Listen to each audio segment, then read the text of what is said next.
This episode of Recording Studio Rockstars is brought to you by OWC, Spectra 1964, Sampley, and Isotope. You're hearing my voice right now on the Spectra 1964 STX 100 mic pre through Isotope, RX, and Ozone, all recorded safely onto an OWC SSD. So get ready to rock. Sometimes there are those projects or singers or musicians where your job is just to not screw it up. Like that's really it, is just capture it. That's the gig, you know? I mean, that's the same right now with this record I'm doing for Annie Bosko. I'm recorded all of her vocals. I have a really nice vocal chain set up for her and she's singing in the U47 and it's this whole thing, yada, yada. The reality is, she could sing over an iPhone and it would sound incredible.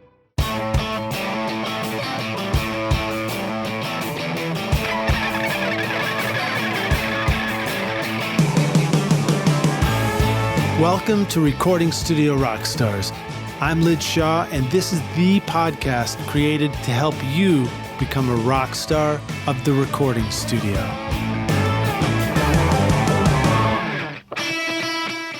The Spectra 1964 STX 100 mic pre provides unequaled headroom and linear output regardless of transient audio peaks, capturing critical details from your microphone. The 100 series amplifiers were used by Tom Dowd, Muscle Shoals, and the Record Plant on records by ZZ Top, Aerosmith, and John Lennon. Now you can get that same incredible sound in your studio at spectra1964.com or call them at 801-797-0642.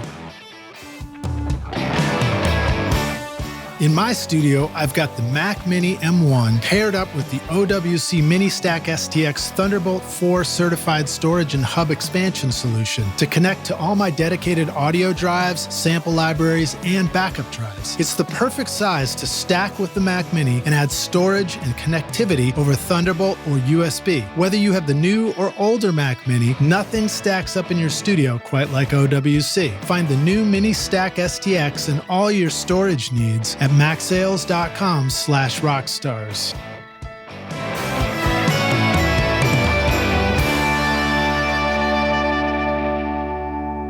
Howdy Rockstars, it's your host Lid Shaw and welcome back to Recording Studio Rockstars, bringing you into the studio to learn from recording professionals so that you can make your best record ever and be a rock star of the studio yourself. My guest today is Steve Ornest, a rock multi-instrumentalist, engineer, and producer in Redondo Beach, California. Steve learned his studio skills at Total Access Recording under the guidance of Wyn Davis, also a guest on the podcast in episode 192, starting at the young age of 15. Steve started out playing guitar for rock sessions at the studio by bands like Don Dokken, Minoru Nihara of Loudness, and many others. But fast forward to the present, and Steve is now running the studio with Wyn. Steve's mission has been to reinvigorate the local South Bay music scene by making it affordable for young local artists to come in and work on their songs, EP, or album, and walk away with the same commercially competitive results Total Access has been known for over the past 40 years. Aside from working with incredible local talents like Joker's Hand, More Flowrs, and Hand-Drawn Maps, Steve continues to work on records for legacy artists such as Foreigner and Dio. Steve is currently working on a record with country artist Annie Bosko, which features a duet with the country legend Vince Gill. And Steve has also worked alongside producers Ken Scott of Beatles, Elton John, and Supertramp fame, Eric Sarafin, aka Mixer Man, who's worked with Ben Harper and Amy Grant, for example, and many others. Steve recently also opened a 1,000-square-foot rehearsal suite steps away from the studio called Total Access Rehearsal. The idea was born from a frustration at the lack of rehearsal spaces in Los Angeles, particularly in the South Bay. The suite boasts an acoustically treated showcase room, top-of-the-line gear, a private lounge and bathroom, AC, free water and coffee. I love that you guys listed AC.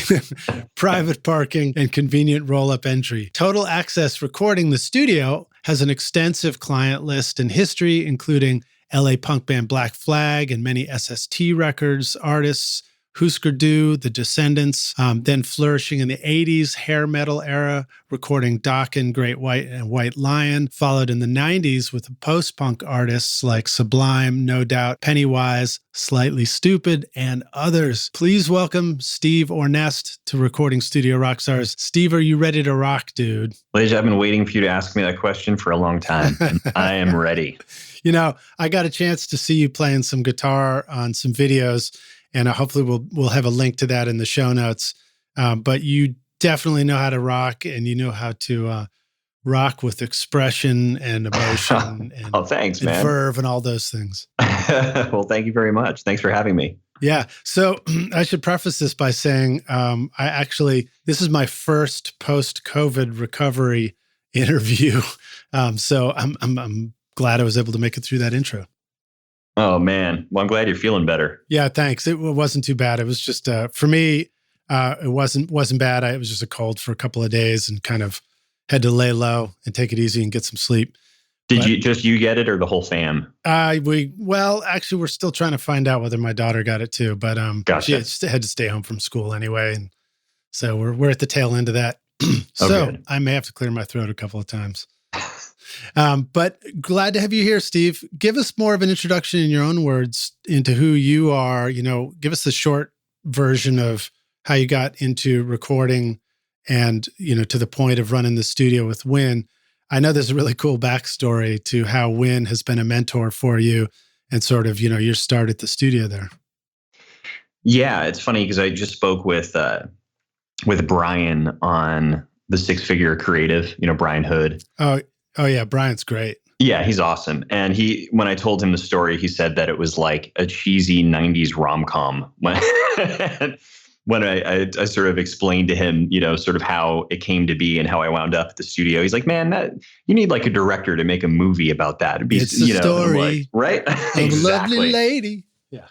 So yeah, I mean, I essentially did everything I could, like, to not wind up in this position recording, or at least I didn't think I ever would be in this position, even though I guess in some ways I've been like moving towards this my whole life. And what I mean by that is that I started playing music when I was a little kid and started taking it really seriously in high school. And meanwhile, even while I was, like gigging with bands and doing all this stuff as like an early teenager, I was also like recording bands in high school, like going to their houses, and charging like $50 to like record a bunch of songs and, like little to no idea what I was doing with just like a Tascam 4-track or some, or whatever I had at the time, and probably like 4 57s or something, and would just record like an entire band, and started getting really good at understanding just like basic recording, principles, and slowly sort of upgraded my rig. And by the time I was like 14, 15, I had like a 002, the DigiDesign, and got into Pro Tools and started having singers like come over to my house and recording them and recording ideas and linking up with local songwriters. And so I was doing all that, but I always thought that I was just going to wind up being like the guitar player guy, because that's really what I was, had always envisioned. But so yeah, one day while I was in high school, and I rarely attended class, so I was probably, cutting class or something and sitting outside on the bleachers with the way that I looked at the time too, which everyone in school then called me Steve Metal, because I had this ridiculously long hair and, looked like a cartoon character. Right. I feel like every school had one of those. You were the metal kid. You had the tiny guitar pick, right? For speed picking? Really small, but really heavy. It was like 2 millimeters. Yeah. Whenever I'd run into a friend and he'd hand me a pick, I'm like, what the hell is this? Yeah, exactly. Just pick this up it's like a pebble or something. Yeah, that's right. I was playing with a pebble pick. Give me a medium. Yeah. Fender medium any day. Yeah, man. But yeah, so I used to like sit outside on the bleachers and I would play with my guitar, and I would bring something ridiculous like a Gibson Les Paul or something to school, and I play through this like little tiny mini Marshall. I don't know if you've ever seen those things that weigh like 5 pounds that are battery operated. Yeah. And so I would do that, just like practicing and noodling around. And one of the days that I was doing that, this girl came up and she's like, you sound really good. I should introduce you to my dad. And I was like, oh yeah, who's your dad? And she said his name, Wyn Davis. And I was like, okay, cool. Yeah. I play with some band, it was like a rock, 80s rock cover band of guys that were like, in their 40s. And we were playing a local gig at the end of the week. And right before the gig, I looked him up at home and saw Wyn's credits and was like, oh my God, this is the guy responsible for like Dio and all these like huge records that I grew up loving, and worked with Guns N' Roses and managed them in the early days, and like all this stuff that I was like, this is incredible. I have to meet this guy. So long story short, he came to the gig and we hit it off. And he gave me his business card and said, you should come by the studio sometime, which I did. And it was super scary and overwhelming because I walked in as a 15-year-old and he was actually working on a Black Label Society, like live DVD, which is like Zakk Wylde's, side project. And of course, being a young metalhead, I was a huge fan, and I walked in and could hear, it was just, he had it blasting over the speakers, and I knew immediately it was Zakk Wylde. So I was just in awe, like when I first walked into the studio. And we struck up sort of like a friendship, and he would call me he's like, you're really good player, but you need to find like different guys to play with because it's just not happening. And he started giving me, advice about how, I could try and do something that was a little bit hipper. And then he would just call me out of the blue and say, hey, do you want to come down and play on something? And that's sort of how we first immediately started working together, was me just coming in and playing guitar on projects that he had. That's awesome. Did you show up with a guitar that was in tune and well strung, or were you missing your E string, Yeah, no, I was already sort of that guy. Like I'm an over preparer and I'm super type A, and I've always been that way. So like I probably came with like, at the time, whatever, I had probably three guitars that I always had set up and in tune and ready to go. But I still, you learn a ton from your first experience of being in the studio with someone like that, who's, I remember my first time like doubling a rhythm guitar part, when I was 14 or 15 and doubling hearing how your that own sounded. Or somebody else's? My own, and just being like, oh my God, that's how you do it. Just had no idea. Just things like that. I remember I had a nightmare once because I was always a Zappa fan growing up.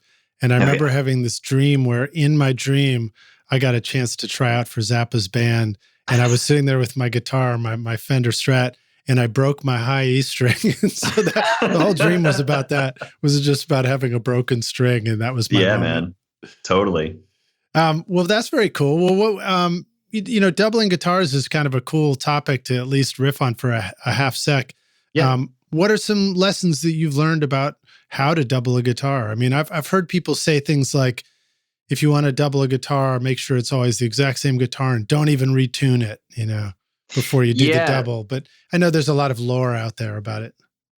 So everyone has the thing that works for them, and that sometimes works, where if, you have something that is sounding incredible and in the room and with the right guitar and the right pickups and the right everything, where you're like, man, let's just get that twice. But I usually find that if it sounds great, it's going to sound even better if you find another guitar that complements what you just did, and then spread them out. And it sort of depends what you're working on too. It's fun. I mean, working with someone like Wyn for so many years, he's a big fan of getting things just like as tight as possible. Generally speaking, like that's the, even with like vocal doubles and things like that. But then I've worked with people like Ken Scott, who are the opposite of that, where the wider, the better. And hearing the separation is like part of the vibe. And it really just depends on like what the record is. Yeah. Yeah. I mean, everything calls for different stuff. And there's definitely some songs in your production, in your discography, and Rockstars, we put together a playlist, Spotify playlist as well, so you can go listen to Steve's work. But there are definitely some ones in there that I recognize as appreciating that kind of tightness, For sure. Some precision in the way it all comes together. And it's such an interesting thing because I can come from a sloppy band background, but every once in a while when I just take the time to really be super, super precise about things, it's like this remarkable new sound that happens coming out of the speakers. Yeah, totally. And part of it too is understanding that you don't need to double everything. I mean, I think that's like a common mistake that a lot of like young bands will be like, we're going to double that, right? And I'm like, no, it's actually great for that just to live by itself in that one space, Well, doubling does a funny thing. It can have the quality of making something more powerful, but it can also have the quality of pushing it back in the the image and the mix. Exactly.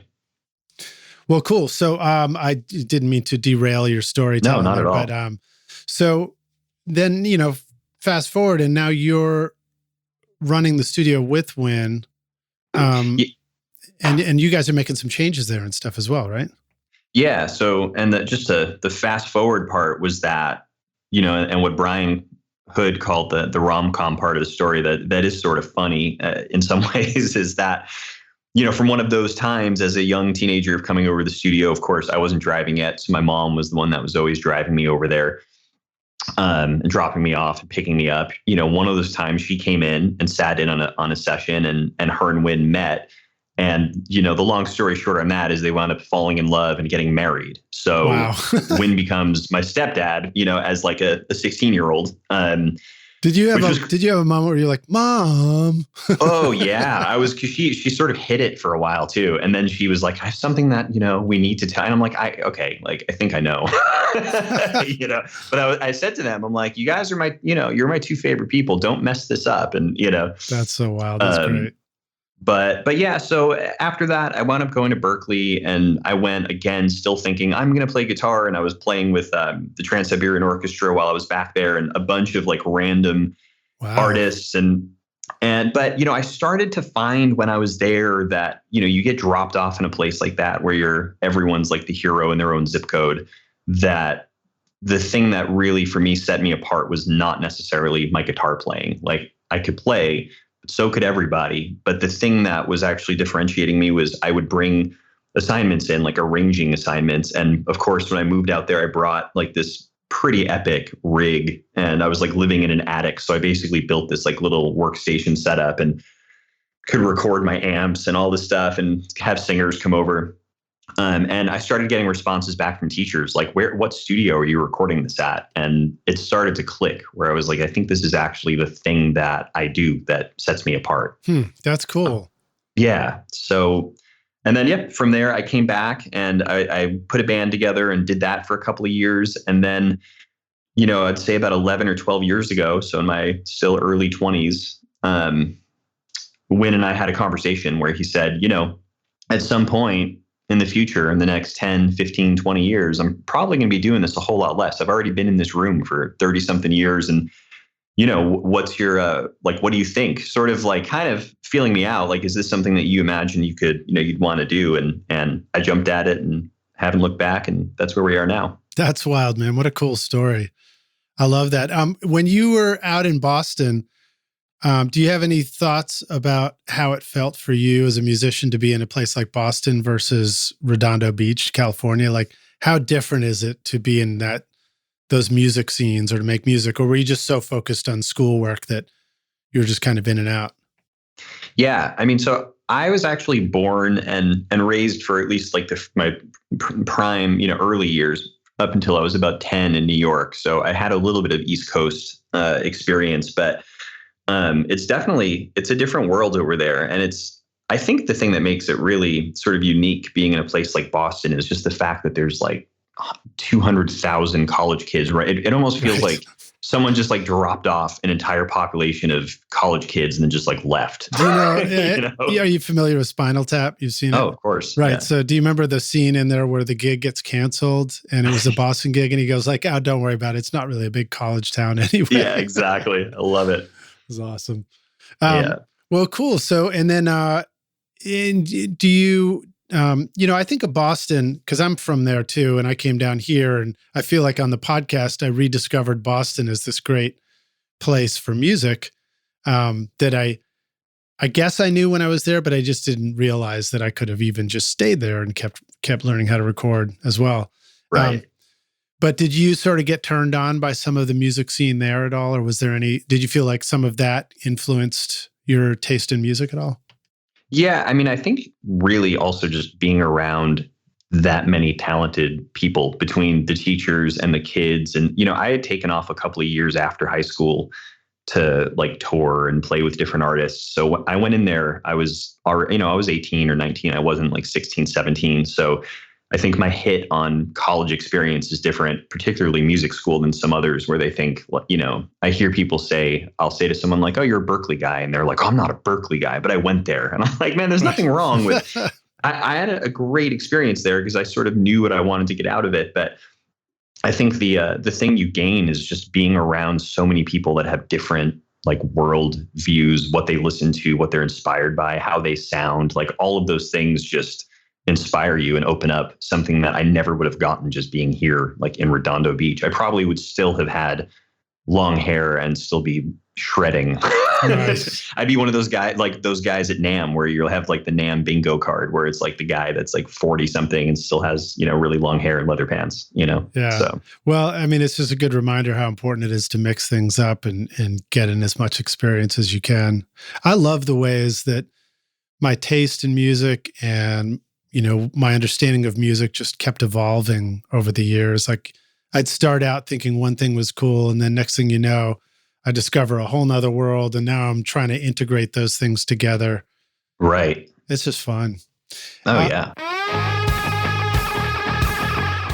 Want to know how I get a consistent sound quality mixing hundreds of episodes of Recording Studio Rockstars? Well, I've been cheating all along by using Isotope RX and Ozone on every single episode. Right now, you're hearing RX declick, declip, DS, deplosive, voice denoise, ozone multiband compression, EQ, and limiting on this podcast episode. Try out the subscription option with an extended 30-day free trial at isotope.com/rockstars or use the code ROCK10 to get 10% off any individual plugin purchase.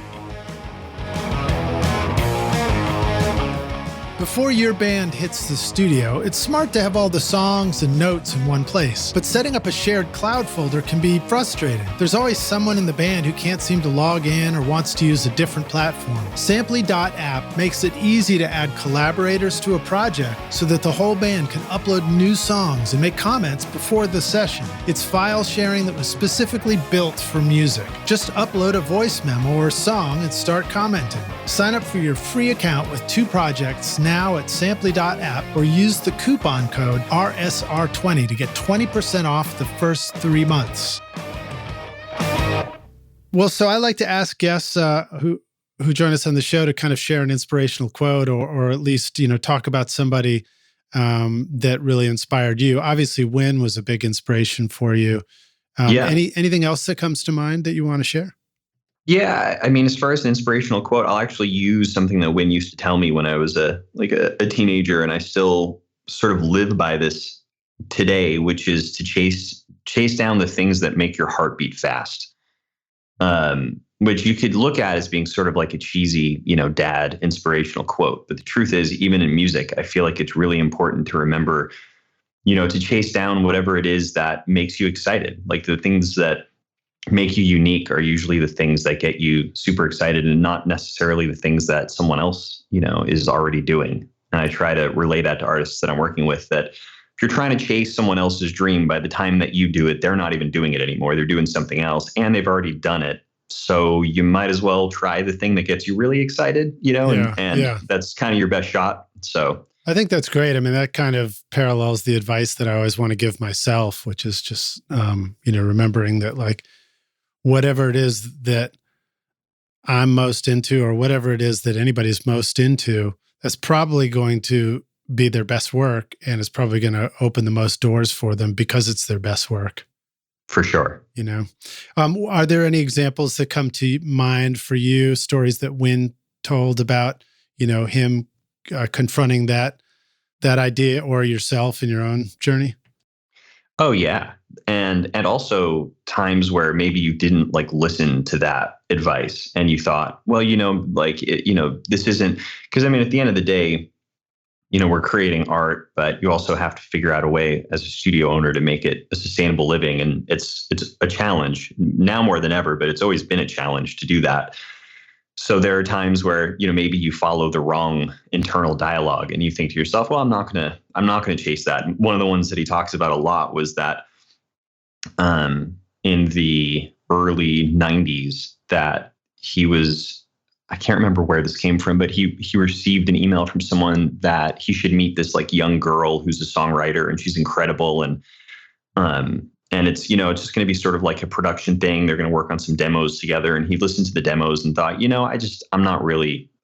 don't think that this would be the right thing. And I don't really have the time right now. I'm so busy with other projects. And it wound up being Alanis Morissette. She wound up working with Glenn Ballard and just all of those sorts of things where Not to say it was a bad decision. Maybe he was truly not the right guy for it, which, is possible. Glenn killed that. But it's sort of interesting sometimes, like how things play out, like. Yeah. Yeah, I had some of those too. I remember there was an opportunity to work with, to do some mixes for somebody who was just coming out of school, and I was approached by his manager. And I sort of, I was nice about it, but I was like, I don't know who these guys are, and I don't know what this is all about. And then he went on to be like kind of locally and, internationally even pretty well known.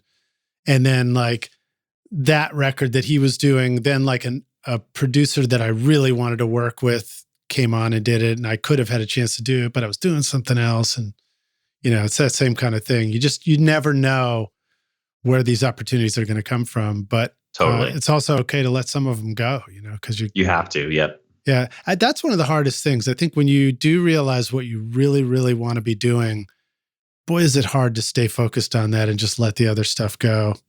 Oh yeah. It's really just maybe until recent where I've been okay saying no to things. And I think I'm just wired to always say yes and to want to feel like just needed from different, and if the phone's ringing and artists want to work with me, I'm excited, Yeah. But yeah, keeping that focus and understanding that you can't say yes to everything it's hard. It's a challenge. Well, what is that expression? If it's not a hell yes, then it's a hell no. I like that. I actually hadn't heard that. And that's a hard one to do too, because there's so often where, just something comes along and I think, yeah, cool, let's do it, Right.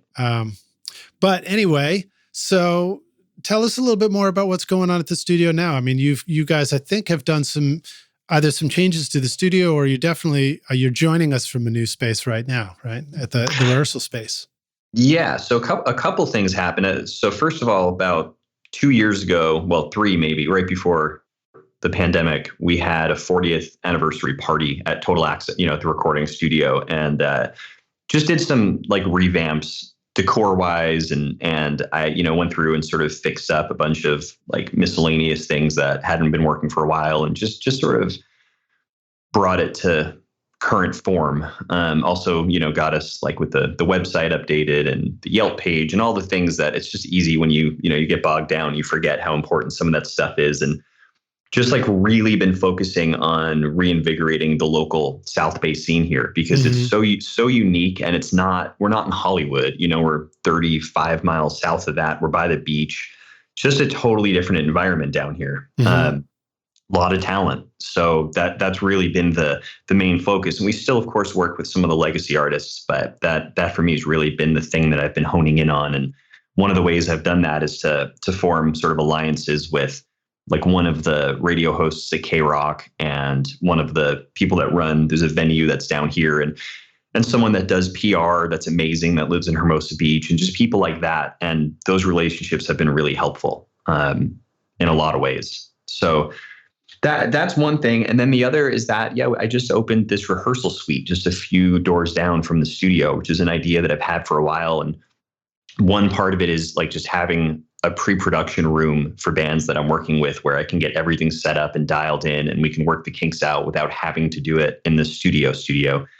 And the other is just out of sheer frustration at the lack of proper, like acoustically treated rooms that sound and look good anywhere. I mean, not even just in LA. Like I remember the last time I was in Nashville, I couldn't find a place that, like you could walk into and not feel like you were entering like a crack den or something. It's just crazy, And it's bizarre because there's no lack of amazing recording studios there or here. It's just, I feel like the idea of a proper rehearsal room that's at like a mid-range price point, not like an SIR, is just like very rare. Well, an SIR is funny. I mean, it's a great place to go, and I've done some stuff there in the past, but they have these sort of packing blankets hanging from the walls, if I remember. And it feels like you're in a insane room or something like that. That's exactly what my wife said, because she helped tremendously with the decor and the decorations here. And we were looking at some other places, and my business partner sent one, and my wife and I were just laughing because she's like, "That looks like a mental institution." Like, yeah, it sure does. Yeah, and I remember doing pre-production with the band many years ago, and we would go to a rehearsal space. Because they didn't have their own space at that point yet. But it was just like, the rooms were just kind of, the walls and the floor were all just carpet. Everything was just this like industrial carpet. It did actually sound kind of good. It had a good dead sound to it, but it was definitely like a teeny box. Yeah. I mean, rehearsal spaces are weird. The weirdest ones was when I was living in Hong Kong playing in a blues band with my brother, and you'd go and you'd book a rehearsal space and you'd go like 5 stories up in some weird apartment building, and then you just walk into an office in the hallway, and then there are just these little rooms, windowless rooms off to the side. Weird. It's so strange, somebody's like cooking, noodles on the other side of the wall or something. Yeah. But that's so funny. Well, yours looks amazing. I mean, the photos look incredible. And I love the fact that you really dialed in the tapestries, I mean, thanks, man. Tapestries are such a great detail. I have exactly 0 of them in my studio, but I remember being introduced to them when I went to boarding school back in the 80s. And it was like, if you were cool, you had tapestries hanging all over your room. That's so funny. It's a very California thing for studios too. And Nashville too. I mean, there are a lot of people that do it here in Nashville as well. But talk about that. I mean, were there any challenges to trying to, pair up that kind of aesthetic with the sound treatment and make it all fit together and work together? How do you even match things? How do you even make sure their colors go together if there's tapestries everywhere? Yeah, I mean, so it's actually the same aesthetic that we have in the control room next door, which made it easy for me in a sense because I already knew like what we were aiming for. And the builder, the contractor that I brought in to do this, had already done quite a bit of work at the recording studio in the past. And this is all he does is build recording studios. So I actually flew him in and because he lives out in Nevada now, and he looked at the place. And before it looked like this, it was just sort of a sort of dumpy like office space. And there were a few little office rooms. And the one good thing is that the windows were already in place, but obviously we added, an extra window on one of the sides and sort of tilted them at an angle just for sound purposes and to make sure it was as dead as possible. But a lot of the bones were really good. And then he just sort of let me know what it would take sound wise to do what we needed, and installing, 300-pound doors and adding insulation and creating this. There are these panels in the main room called BAD panels. And I'm totally going to butcher what the acronym is, but I think it's like binary acoustic diffusing panels or something like that right. Go underneath the tapestries. Bad meaning good, not bad meaning yeah, bad. Exactly. Exactly. But the room sounds incredible when you shut all of the doors, and there's 2 entry points. So there's 2 doors for each entry point on either side. So basically it's like a room inside of a room. It's so quiet. I mean, you could have the loudest drummer in the world hitting away, and if you're in the next room over, it just sounds like a quiet radio. That's cool. And this was originally an office space, or was it also a studio before that just looked like an office space? No. So about 20 years ago, this was being used as like a sort of recording studio, and Wyn had helped all those years back in the idea of putting it together. But I think the person that was in was like a fairly well-known session drummer that just needed like a home that he could record out of, like a home base. And he didn't quite have the means to make it what it needed to be, but he did some of the things. So there were a couple of things that were already like set up sort of like a studio, which helped for sure. Nice. Well, it looks beautiful, and it's great that it's soundproof. That's a good way to do it. Are there any other lessons that you feel like you learned about running a rehearsal space? Because I think that for some people listening, a home studio could be both a studio and double as a rehearsal space. And I certainly know somebody here in Nashville who's gone and done that. And I imagine there might be some unique challenges or just things to be aware of if you're going to do the rehearsal space versus a studio. Yeah, I think so. I mean, we're still very much in the infancy of running this. It's only been a couple of months, but the first month that we've been open, which was this past month, we broke even, which on a business level, we were really excited about. Nice. And I know, going into this, and not to be cocky at all, because it's always terrifying opening a business like this, especially when you're running another one that's already has its challenges, but there's such a void for something like this. And I really believed it. And I'm watching that, sort of prove itself to be true, which is that there are a lot of people calling saying, man, I've been looking for a place like this for years, so filling the void helped because we already knew there was going to be some sort of demand for it. One of the challenges for me is just the fact that scheduling it is such a different, it's a different upkeep than the recording studio. Because usually where we're next door, very, more frequently I'm working on projects, songs, EPs, albums, full day tracking sessions, maybe half day.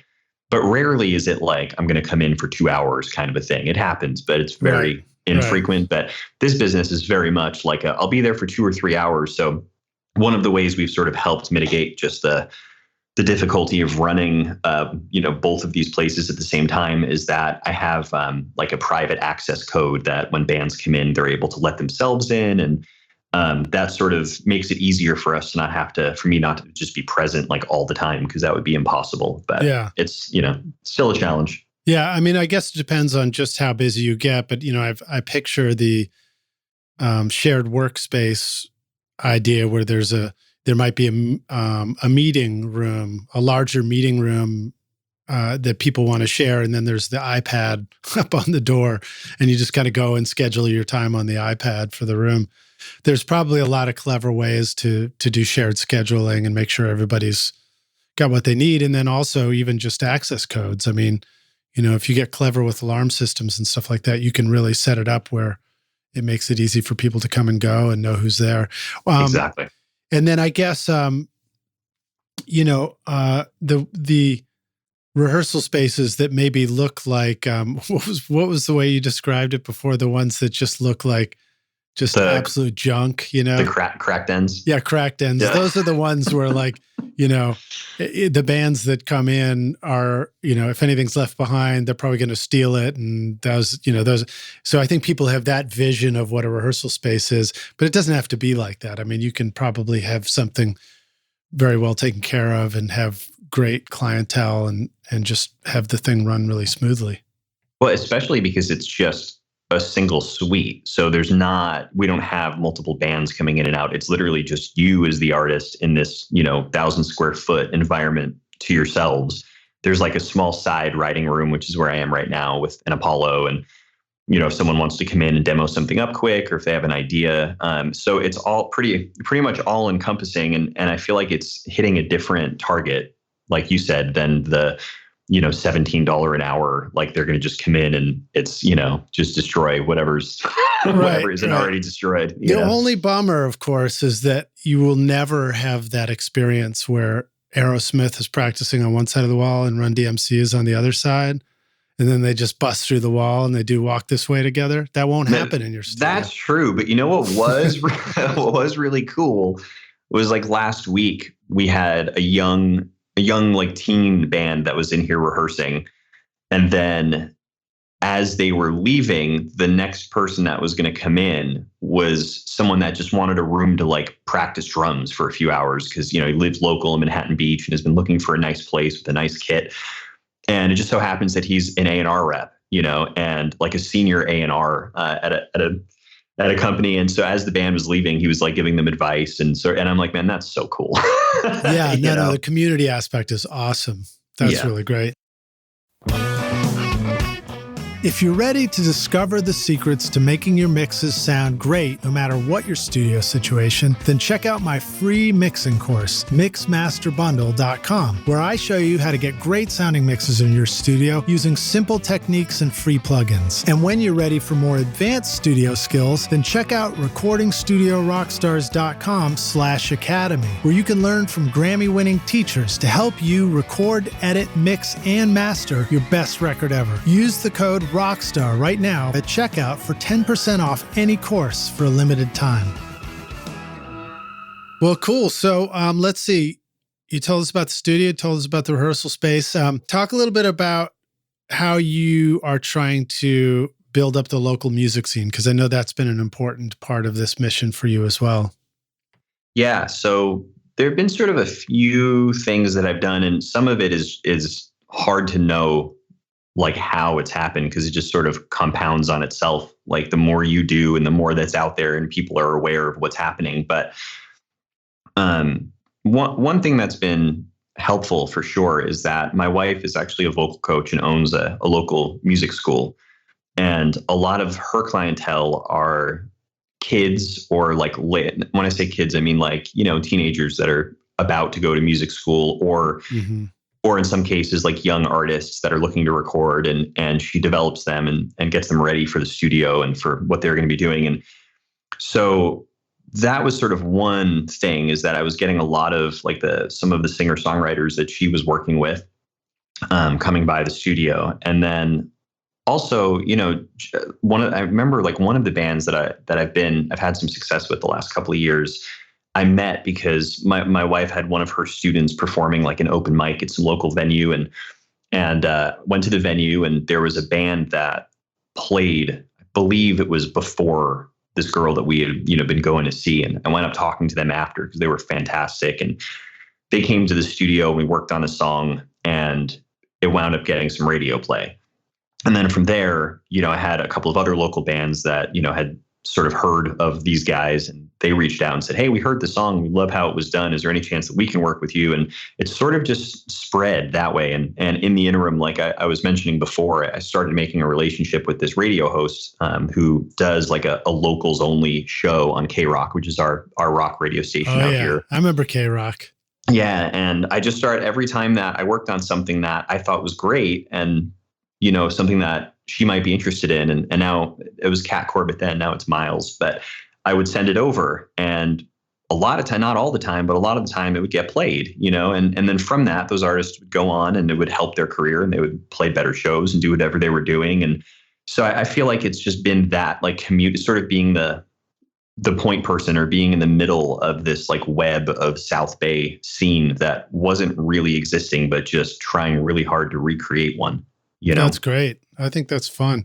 I was doing a lot more of that in 2015 when we were doing video performances out of the studio with local bands. And I really felt it start to, to take hold. There's a sense that something's beginning to happen the more you just try and get artists and bands to come to your studio and interact with them and help them,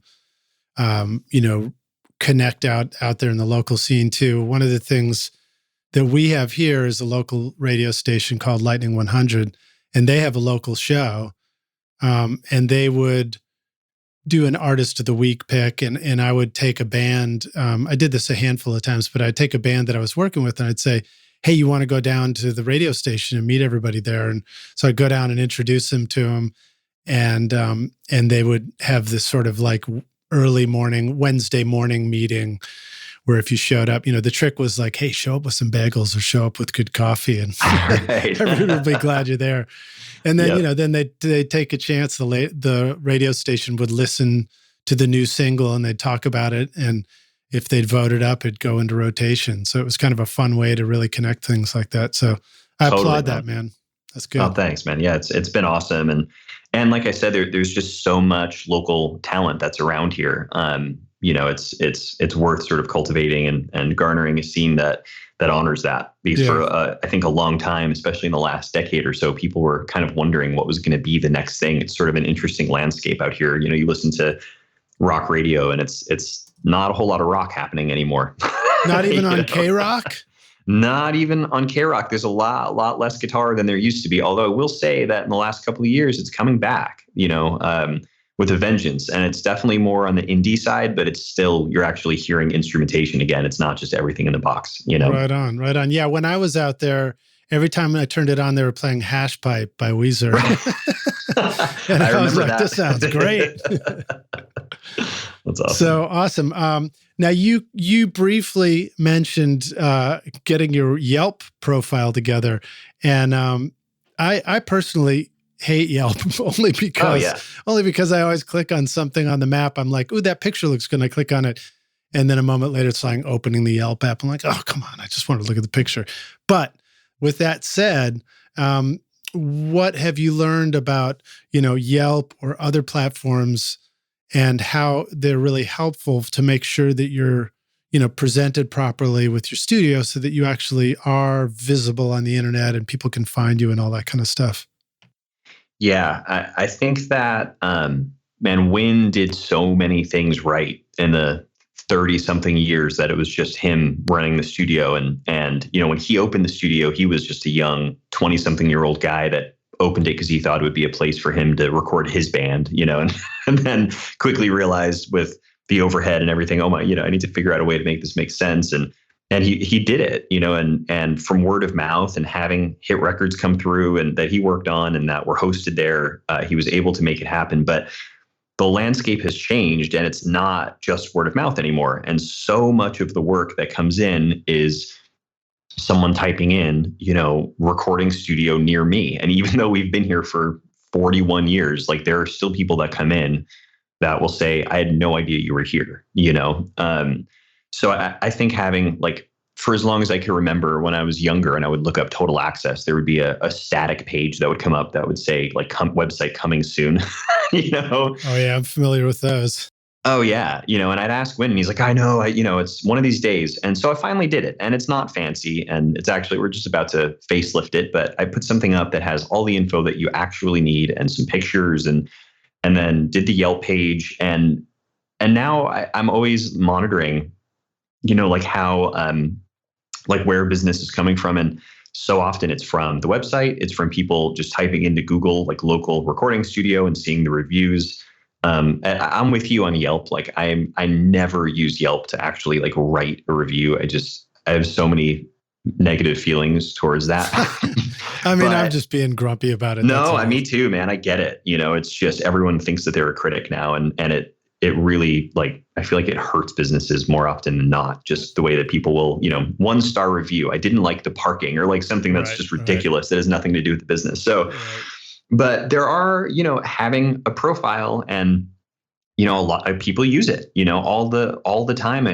Someone will type in recording studio into Yelp, and if you pop up as the first one with a great picture and 5-star reviews, you might actually get phone calls, and we do. Yeah, so that's great. Yeah. Good advice. All right, let me see. What else was I going to ask you? That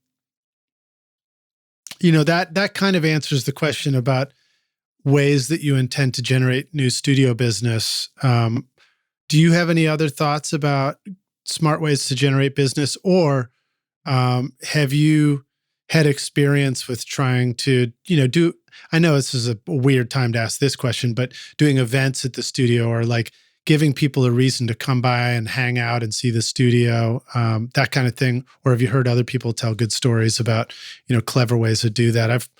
I've heard people just say, hey, if you're doing a local home studio, for example, just do a listening night with pizza once a month or something and invite people to it, Absolutely, man. What are some strategies that you've found have worked in that regard? Yeah. So, we did the 40th party that we did. We wound up having about 150 people coming, of course, pre-COVID, pre-pandemic. And so you guys have a party every 40 years is what you're saying? Yeah, that's the answer. Is every 40 years you should have a party. No, it was really good. And, it's always difficult to know when you do something like that. I feel like if you go into it thinking this is going to cost a little bit of money, but it's going to be great for outreach, we're going to make friends, build relationships, then you go in with the right attitude. If you are expecting something immediately, to come from it, it's like any form of, advertising. You could sort of be in the danger zone. So I think for me, I was just looking at it as neighborhood outreach, and for clients that we've been working with for decades to come and see the new, upgrades of the studio and just to chat again. And right after that, it was so successful for us that, we wound up having a local paper do a write-up, and I got quite a bit of an uptick in business because of that we said, out loud, man, this is great. We're going to do this quarterly. We're going to do a social. And then COVID happened. So right. Yeah, that's, that's where we are now. But as soon as this nightmare is either over or less of what it currently is, I can't wait to do more of those, but yeah. The one thing that, as far as generating new business that I have been doing is I've been making relationships with a lot of people in Nashville that want to be able to come here and work, either because they live in California or they live in both places, or just because when they do come here, they don't want to have to work in Hollywood. They want to be able to, fly into LAX and go 5 miles south to the beach. And there, where we are is literally a mile and a half away from the ocean.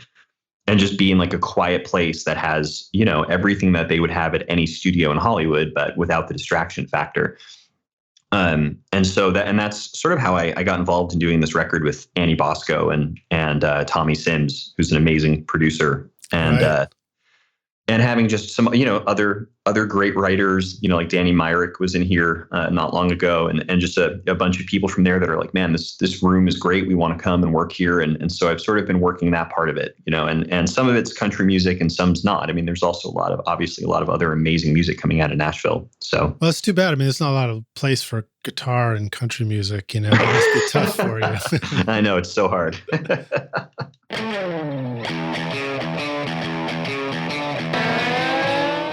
So you just finished an awesome mix and sent it off to the band, but the singer texts you with lyric changes, the drummer emails you wanting a different fill, and the bass player DMs you on Instagram about a wrong note in the chorus. But which mix version are they talking about anyway? Don't you wish there was an easier way? Samply.app comes to the rescue as your ultimate mix assistant, streaming high-quality mixes so your clients can easily listen and send notes from their mobile phone on the road or a computer back in the studio. All mix comments are time-stamped directly onto the correct mix version with no confusion, and everything is easy to find in one location. No more mixed-up mix messages from the band. It's file sharing that was specifically built for music, and it all works in your browser with no downloads required. Sign up for your free account with 2 projects now at samply.app and use the coupon code RSR20 to get 20% off the first 3 months when you're ready to upgrade.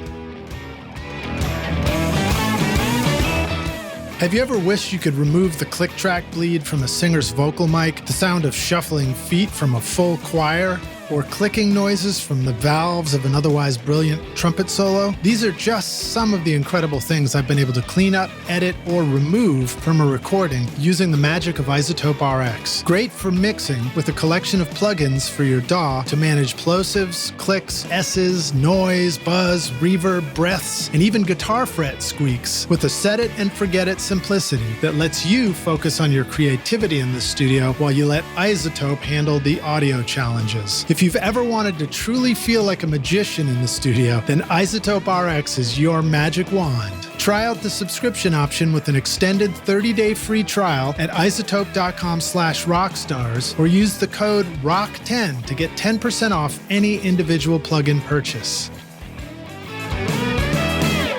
Hey, Rockstars, we're back now for the jam session. My guest today is Steve Ornest, joining us from Redondo Beach, California.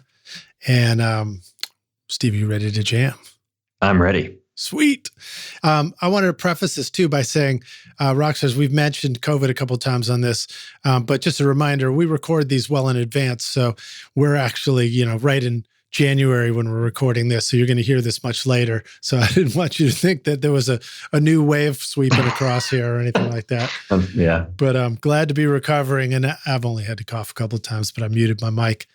So, dude, there's something else you mentioned. You I know, have a really cool project going on recently where you've been doing some mixing for a pretty cool artist. And I wonder if you want to talk about that one. Yeah, sure. There's a couple of projects I'm working on right now I'm really excited about. And one in particular is, so we are mixing the Holy Diver Dio record is essentially being remixed. And it's being remixed by Joe Barresi, which I've heard a couple of the mixes and they're phenomenal. He's so good. Nice. Just awesome. And we are remixing one of the B-sides that was off of that record. And it's so cool. It's just been so much fun working on. I mean, I remember Ronnie from when I was a kid and I used to be in the studio again when I was, 16 or 17 and or even a little bit older, and I'd come back and visit from music school. And everyone I feel like has a Ronnie James Dio story, and they all say the same thing, which is that he was like the sweetest human you could ever meet, and just such a colossal talent also, but I mean, I wouldn't see him for a couple of years, and I'd come in the studio, and he'd see me through the glass, and he'd be like, "Is that Steve in there? Come in here, give me a hug." Like, he just remembered everybody by name and was just that guy, So, and we used to go to his, New Year's Eve party, and he's just such a fun person. But on the work front and the music front, there really is just no one that had a voice. Like, there's never been anyone that has a voice like that. It's incredible. Every time he'd come in the studio, there was no nonsense. He'd go to the microphone and he would sing, and it sounds just like Ronnie James Dio. And wow.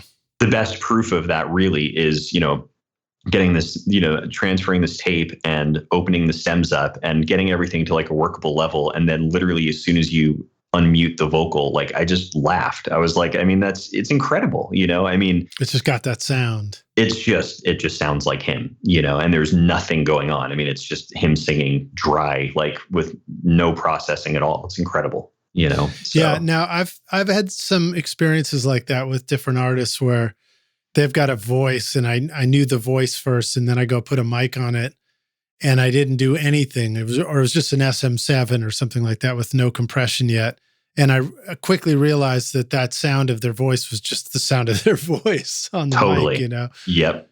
And it's a cool thing to discover, although it also makes you realize, we have these humbling moments as engineers where we realize, like, oh, I guess, I thought I was bringing so much to this party, but really it's all about the musician. Man, I feel like exactly. Sometimes there are those projects or singers or musicians where your job is just to not screw it up. Like, that's really it, is just capture it. And that's the gig, and yeah.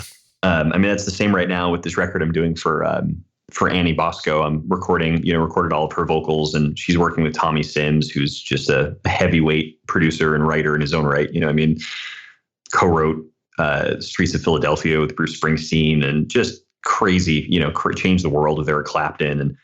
And but anyway, Annie is one of those singers as well, where like most of the, I have a really nice vocal chain set up for her, and she's singing in a U47, and it's this whole thing, yada, yada. But the reality is, she could sing over an iPhone and it would sound incredible, so. Yeah. Nice. Yeah. Well, cool. So let me see. There's a lot of other stuff that I wanted to ask you about too. Actually, let me ask you this about the website and generating business too. What lessons have you learned about, you were just on Six Figure. Well, actually now it's the Six Figure Creative podcast. Six Figure Creative, yeah, right. With Brian Hood and Chris Graham. And did you learn any cool lessons from being on that show? And then, have you found it useful to have sort of a contact form on the website and found strategies around that kind of process that's been helpful? Yeah. So working backwards, the contact form on our website is a huge generator for us of new business. I mean, I get usually like 1 or 2 submissions a day. And that usually amounts to almost, if we get 2 submissions a day, one of those are going to be coming into the studio, and what I usually do is I'll call them, and I try to get people to come down and meet them in person. I just find that there are too many options and too many ways where if someone calls and says, hey, what are your rates? Like, we're never going to win that. That's just not like, we're not the cheapest option, and we don't try to be. So if I'll try to find out more about the project, and if their first question is what are the rates, and if the project sounds interesting, then I just try to get them down so we can actually have a conversation and figure out how we can make it possible for them, Yeah, usually when I get a question and what are the rates, I try to just immediately come back with a question and just say, what sort of project are you guys doing? Like, what's your goal? How much time do you want to take to do this thing? Right. Which I think is a fair question, because that would obviously affect what the rate or the budget would be.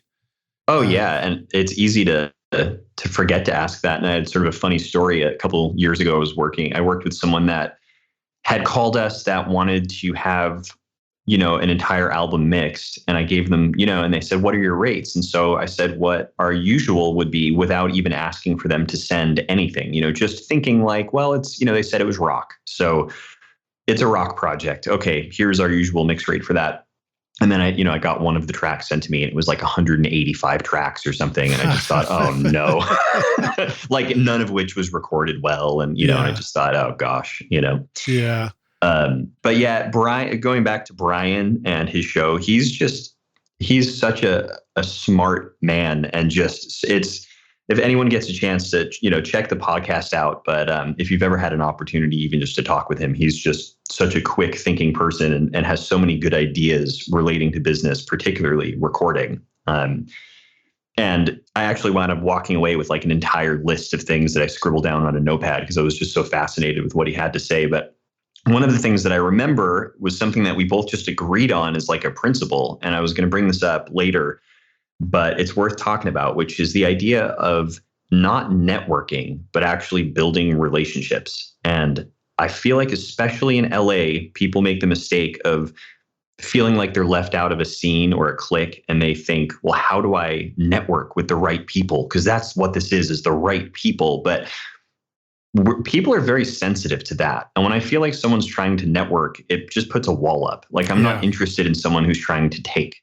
It really needs to be like a mutual symbiotic relationship where you're giving and taking with each other and caring about each other first. Like there has to be like a ground. So I think that's really an important idea, is just building relationships with everybody that, is in your business and trying to make as many friends as you possibly can. Yeah, I agree. It's tough to do sometimes, but I just try and be really open to when people want to come by the studio and just meet for coffee, just at any opportunity, meet for lunch, meet for coffee whenever possible. Because I feel like that's a good way to connect with people. A lot of times, I have people reaching out that are also, maybe younger, and they're sort of trying to connect up, they're trying to like find opportunities and stuff like that. So I like to be helpful, but that's good. And then, oh shoot, I forgot what I was going to ask about that. But there's the brain fog creeping in slowly. All right. Well, so what about just like the contact form? I mean, if you're getting a couple of contacts a day, that's great. What's stuff that should go in a contact form? Like, what do you put in yours that you find to be helpful? It's actually been a minute since I've looked, but I'm pretty sure that we have it really basic. I always find, like, I appreciate and think it's awesome when I'll go to a website and fill out something like that, and it's like really specific with all of these questions that really, but I wonder if sometimes if that one might scare someone off, or if two, it just makes them feel immediately like this is way more serious and way more info that they wanted to really divulge. Like maybe they just wanted to find out if, hey, I wanted to come in and cut a vocal for 3 hours, like what would that look like? And can we meet and just chat? And like, let me understand who you are. And then in doing so, like maybe that turns into a record in a year's time. But if you ask 40 questions, I feel like that might just scare them. So yeah, they might think you're going to try and sell them vinyl siding next. Exactly. So we keep it simple. It's just like name, number, email. Tell us about message. You got a message. Yeah, box. Tell us about your project with like a message box kind of a thing, and I think that's about it. And part of the lesson that I try, it's sometimes hard because we get into I know at one point in the 80s, Wyn had someone here that was like a secretary that was working at the studio. We don't have that anymore. So it's usually just me at the studio all the time, 6 to 7 days a week. But one of the things that I try to take seriously is answering the phone every time it rings. And I know one of your guests said that on the show, and I can't remember if it was Steve Albini. It was. Yeah, man. I loved hearing him say that, because that, I feel like people don't do it a lot of the times because they're with a client and they think it's going to upset their client. But the reality is people understand if you need to take 30 seconds to answer the phone and say, hey, I'm in a session, but I'd love to chat with you about this, and make a note to call them back that evening. Like you never know what you're going to miss until you check your voicemails and realize 3 days later that you missed an amazing gig. Yeah, I find a lot of those sometimes. I get the message later. I'm like, oh crap, I never even saw that. I've set up Google phone number or whatever, and then I won't even know it was there until whenever. I think part of the lesson too is don't get too complex with it. Like mine, sometimes feels like it was too complex. Right. Whereas like just having a simple phone number, I guess you could put a cell phone, maybe you got a business phone, or maybe you just put up your own cell phone. I don't know what people want to do for that, but email is a great way to do it. And I think your contact form is smart because it just gives people a super easy way to send a message to you. I do know that when I go to a website and I see a contact form, it can often feel like, I don't want to use this because they'll never read it kind of thing. Totally. But, and I wonder if there's a smart way to give people that confidence that it will get read. Maybe there's just a little line below it that just says, hey, I read this, Yeah, no, I dig that. I might try that. Yeah, no, that's a really good idea. There we are. We're riffing right here. Goodbye, COVID brain fog, rock stars. That's awesome. We're full of good ideas. All right, so let me see here. Let me go and talk about some of these records you've made. Catch a Wave, hand-drawn maps. Yeah. One of the things I noticed about that, and again, these are all on the playlist, Rockstars, so just scroll down and go to the Spotify and listen to the music that Steve's making. But that particular one just has, it has that great quality of like kind of thin guitars, which leave a lot of room for the bass and drums and stuff like that. And I wondered if you wanted to riff on that topic. Like, what is the tone of a guitar? Is it huge? Is it really tiny? I mean, I don't know if you watched Get Back recently, like everybody on Facebook did, the Beatles documentary. But one of the things I immediately was struck by too was just how thin those guitars are, and in a wonderful kind of way. Right. So talk a little bit about that, about the role of a guitar and what kind of tones are smart to use. Yeah, I think that one of the things that's been helpful for me, of course, crazy sort of advantage, is growing up with someone that's as awesome of an engineer as Wyn, who gets amazing rock guitar tones. I mean, I feel like that's really the like rock and punk guitar sounds, and so I learned that. And then working with like Ken Scott, one of the things that was crazy was I remember doing a session once where I think he was doing some interview on TV and they wanted to use a bunch of the songs that he had done, but they didn't want to pay they didn't want to have to pay the master fee that was associated. So they wound up having him do like sound-alikes of, classic songs that the Supertramp and Beatles and all this stuff. And he asked me to play guitar on it. So I went in with him and we chased down those tones and tried to get them as close as we could. And that was like the coolest eye-opening sort of thing because it's so different from what Wyn would do. And of course, you learn as you go and you use your ears and you trust your ears and all those things as well. But I think like for the hand-drawn maps thing, like understanding what you want the song or record to sound like at the end is paramount. Like just having an idea in your head of like where you imagine this to sound. And you can sort of chat about that with the artist and sculpt it before you go in. Actually, I really suggest you do. Like just have an idea of what is this going to sound like? Like what do we envision? What is the sonic fingerprint of this record? And in their case, they gave me a playlist of some things they were listening to, and they sent me demos that were actually like really good demos that were pretty well put together. And the idea was to make the vocals sort of dark and like distorted and sort of, and have like old school vibe to them. I mean, the thing that's crazy about those guys is they're all such great players and it's all like their performances are great, but then it's like, how can we make the sound sort of vintagey, Yeah. And so that was part of the challenge and the fun of it was really trying to capture their performances, but make it have old school vibe. And part of that was for sure recording the guitars. I think that we used a Fender Bassman for most of the rhythm stuff. And I think I had like a 67 on it. I think that was like the main go-to. That's interesting because I think of a 67. My brain thinks of a 67 is that would give you a big, huge guitar tone. But I guess it, in this case, it doesn't necessarily do that. And I guess that begs the other half of the question, which is, is getting guitar sounds, how much of that is a mixing EQ and compressing and cutting low end kind of thing? And how much of it is, should we think about is just get the right sound in the first place coming out of the guitar amp? and a 57 does the trick kind of thing. Well, of course, you used a U67. Yeah, I again, this is it has been sort of ingrained in me because of Wyn, which is stand in the room with the player and get the sound like in the room, not in the control room where there's a chance for any number of factors to make it sound different through your speakers. So I will go out there and we'll go through a handful of guitars and try different things and make sure it sounds great there. And then the job is to, capture that.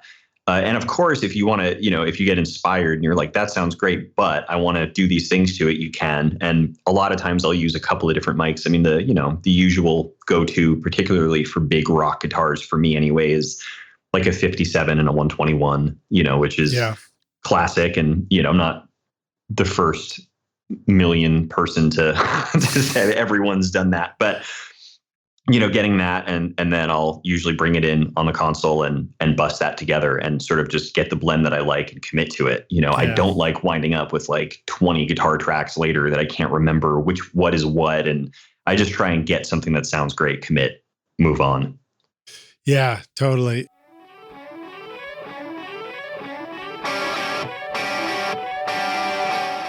OWC now brings you the Mini Stack STX, the world's first Thunderbolt 4 certified storage and hub expander, perfectly sized to stack with the Mac Mini, and the ideal storage and connectivity companion for Thunderbolt or USB-equipped computers and devices. With a SATA HDD SSD bay and NVMe M.2 PCIe SSD slot, you can expand your Mini's storage capacity to gigantic proportions. 3 Thunderbolt USB-C ports enable you to connect to millions of Thunderbolt, USB, and future USB 4 drives, displays, AV mixers, cameras, and tablets, as well as desktop accessories like a keyboard, card reader, or mouse. I'm using the Mini Stack STX paired with my Mac Mini M1 to house my dedicated audio SSD and sample libraries at my studio, and it works great. Find the new Mini Stack STX and all your storage needs at macsales.com/rockstars. The STX 100D from the Spectra 1964 Custom Shop is the big brother to the now famous STX 100, a fully discrete mic pre with dual transformer isolated Spectra 101 amplifiers. The STX 100D is exactly the same original circuit found in Stax, Ardent, Advision, A&M, and Record Plant recording consoles. The sonic performance is identical. Best of all, it will plug into a single space of your standard 500 lunchbox. And if you want to add the sound of the famous Spectra C610 complementer, then check out the new STX 600 modules, combining the STX 100 mic pre and C610 into a single 500 module. Now you can get the same incredible sound in your studio that worked for famous producers like Tom Dowd with the STX mic pre's BBDI and complementers. Go to Spectra1964.com or call 801-797-0642.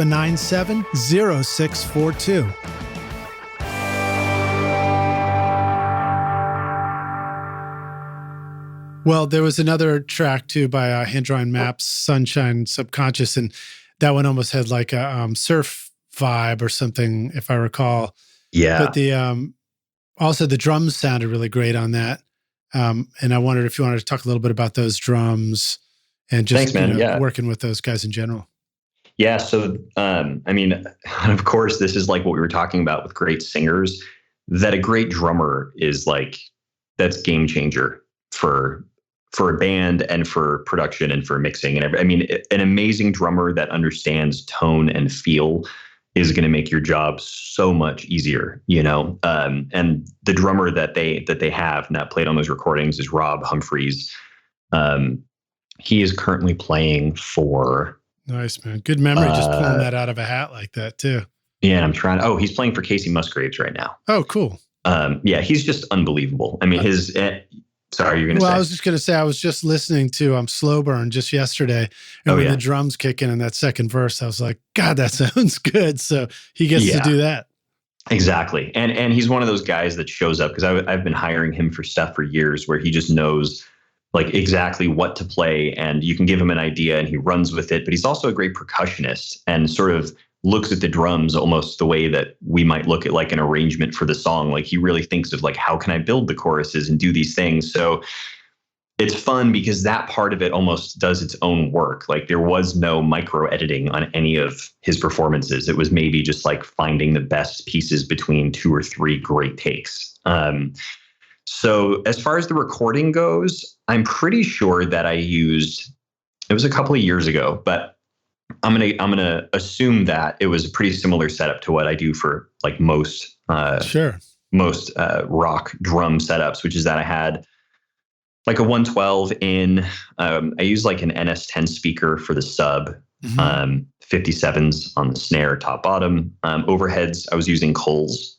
Nice. And room mics, I think I had a like a 47 as a mono room mic. And what was cool about that is I'm pretty sure that I used the 47 and the kick and snare and maybe some of the overheads for like I don't even know if I used the tom mics or the hat mic much, I mean, maybe just in places, but I had 87s on the toms.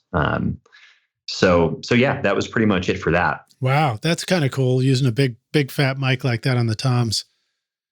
Yeah, I love how they sound. It's a different thing for sure. But, I knew in these songs in particular, there's not much in the way of toms, but when he's playing them, they're really important, which I guess is sort of how you'd hope everyone would treat the toms, but yeah.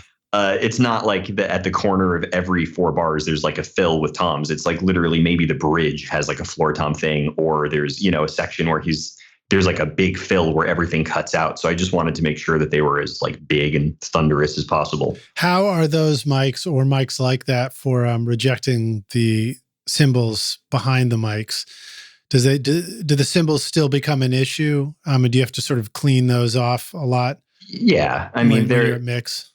They can be problematic, but again, this is sort of the Wyn Davis in my ear is like, so what? Like drums are supposed to sound natural and they're supposed to ring and make noise. They're not supposed to be perfectly clean and everything gated, but yeah. I'll automate a lot of times. I'll do tom automation where I'll go in and actually like draw when they're being played. They'll be, at say 0, and then all the times they're not, they're like -20 or -25, and just sort of make that sound good to my ears. Yeah, that's a smart way to do it too. That reminds me of when David Thoner was on the podcast talking about, for those about to rock AC/DC.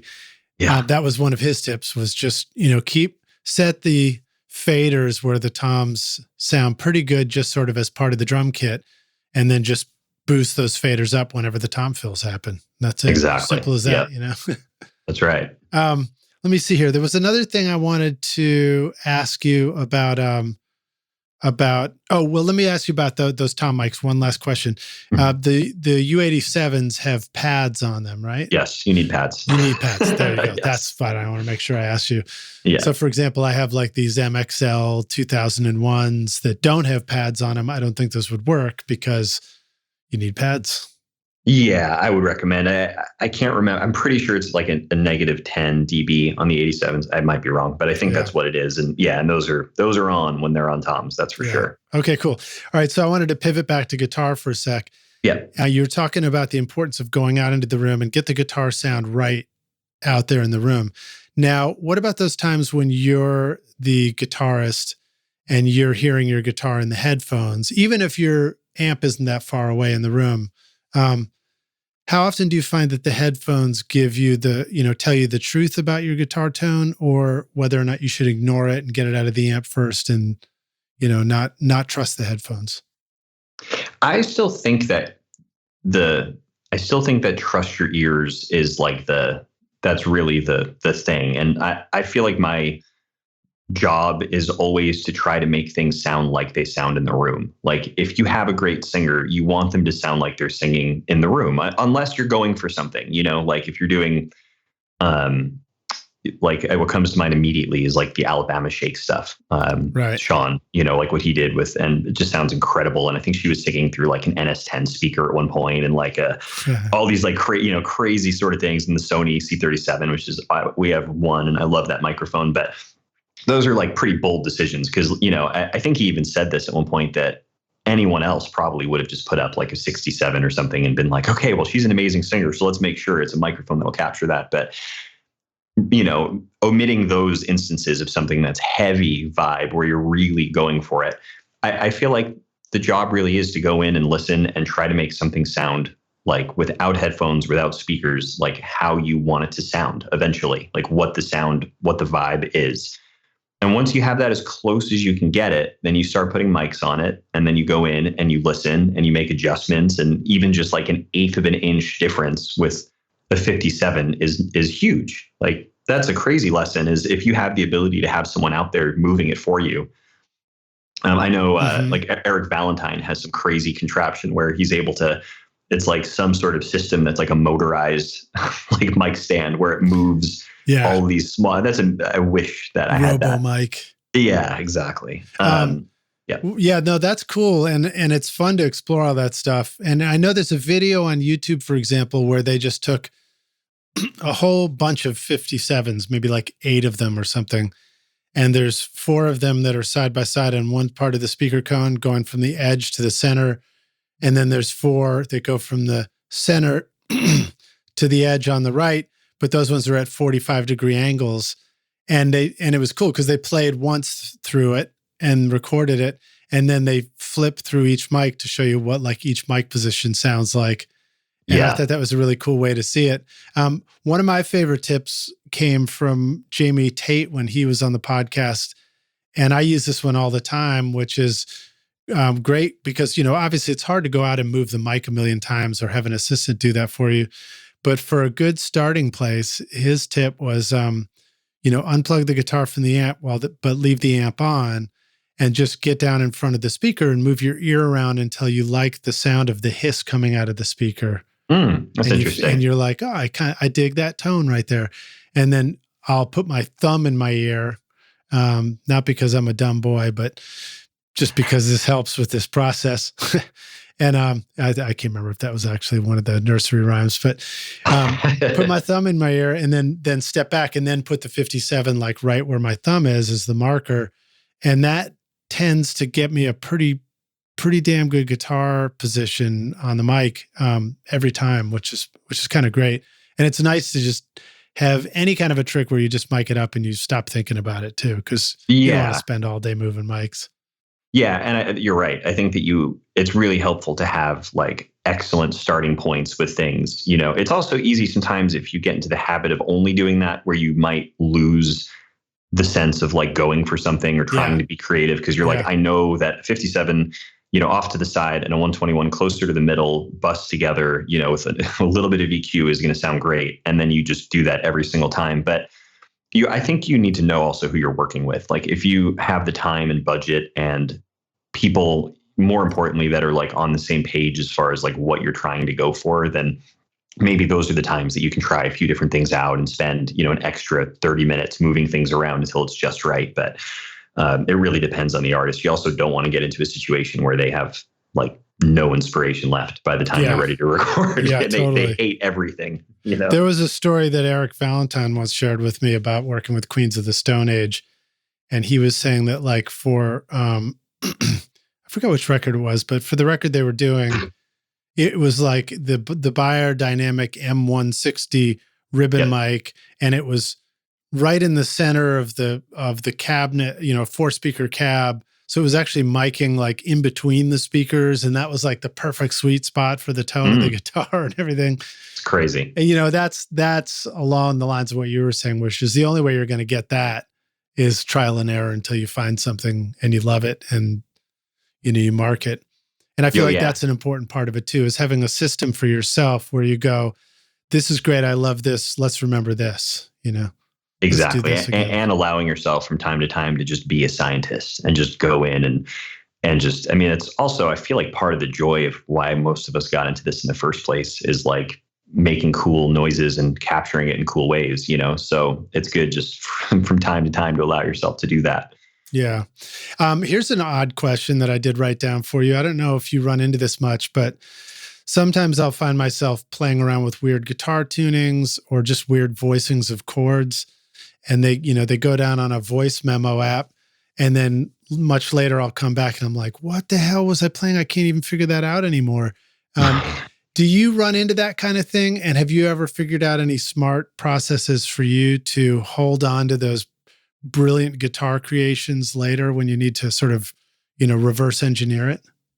Yeah. So I am guilty of having like hundreds of notes on my phone of just, on the iPhone, just like the voice memo thing of while I'm driving. And a lot of times it's me just singing harmony parts that are going to, for a band I'm working with, or coming up with something that's going to be cool, or a melody line that I hear over something on whatever instrument, and just to remember. And what I try to do is get it down as fast as possible. And then after I get it down in whether it's with my voice or if I'm at the studio with a guitar or whatever, I'll say something after, like, okay, so this is for this song by this artist. At this point of the song, I'm playing on this guitar, like right around the 5th fret, and there's a capo on, and this is what it sounds like. And I like try to do that, because if I don't, even if I feel like I'm totally going to remember this because it's so unique and weird and I would never do this, I'll never remember.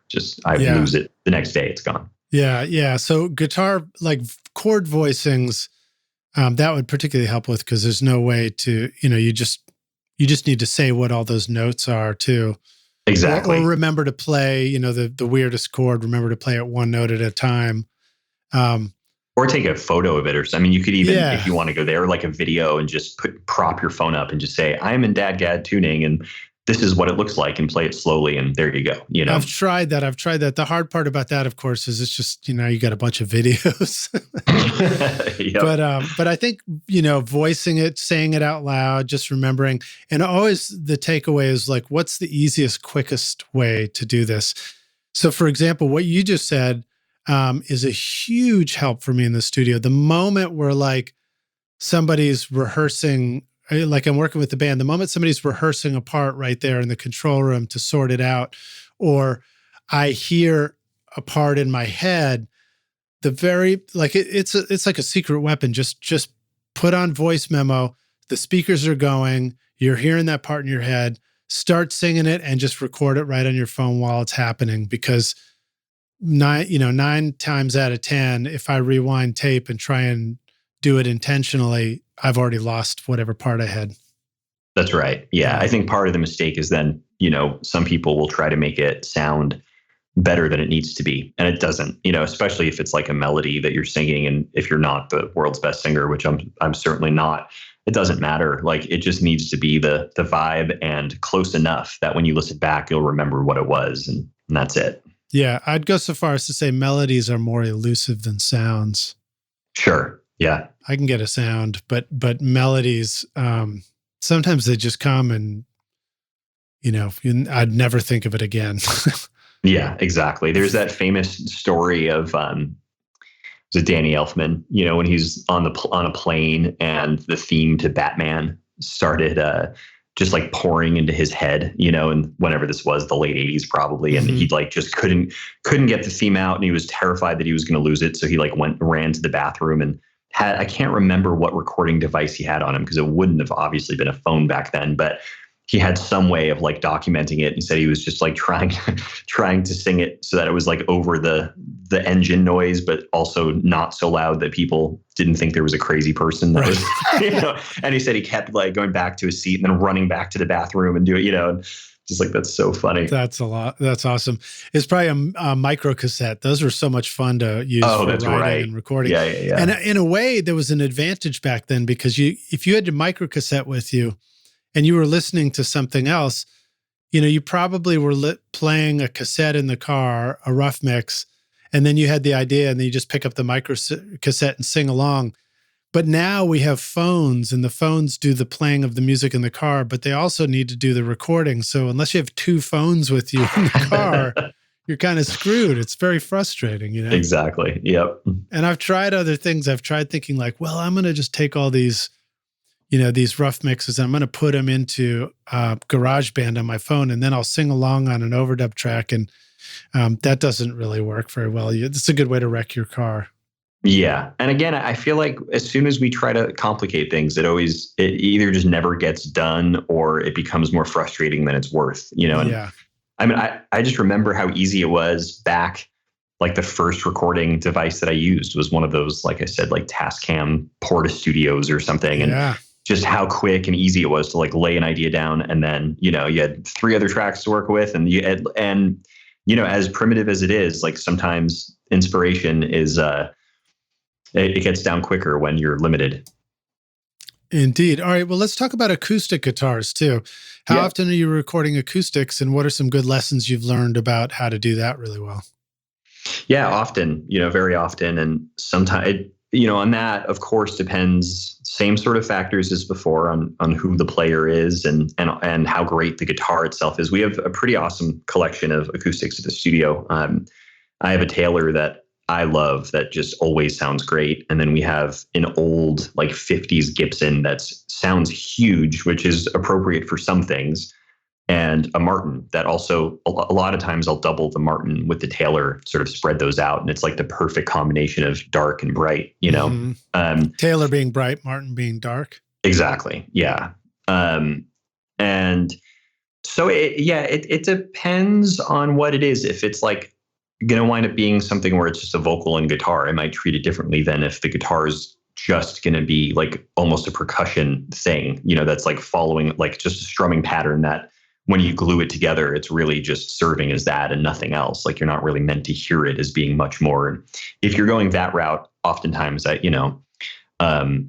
will set up a condenser mic, like an 87 or Mojave or something, like sort of aiming towards the 12th fret of the guitar, 6 inches or a foot back, and high pass it and compress it. And, you'll probably be pretty close if it's a good player. If it's something that's supposed to sound really intimate, one thing I've had a lot of luck with is using those Sheps mics, those small condenser microphones, and have 2 of them on a little mount, one pointed sort of towards the sound hole-ish and one towards like the 12th fret.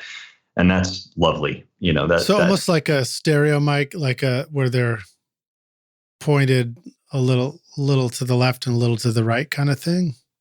Exactly. And you can literally, if you're going to like double the part, you can then pan both of those to the left and cut another pass and pan those hard to the right. And it doesn't get phasey or sound weird. It just sounds beautiful and big and like the instrument.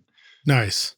Yeah. And now, do you need to have those the diaphragms right on top of each other like an XY, or is it more like the ORTF where they're spread out a little bit?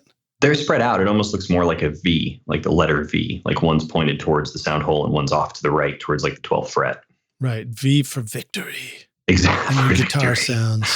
Exactly. I was joking with you just before this about having watched the movie with Winston Churchill in it, where he tries to do the victory sign for a photo op, and but he does it backwards, and it turns out it's an insult in many countries.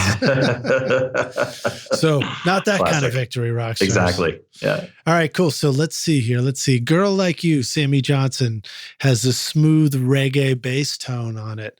How do you like to record bass, and what are some things that you've learned about trying to get the low end right in your recordings and mixes? Yeah. He's, by the way, Sammy J is just another one of those amazing, it doesn't really matter what microphone you put on that guy, just make sure you don't mess it up. And I know this is probably starting to sound like everyone that comes through is like that, and it's really easy, but I'm sure, as you know, that's just not the case.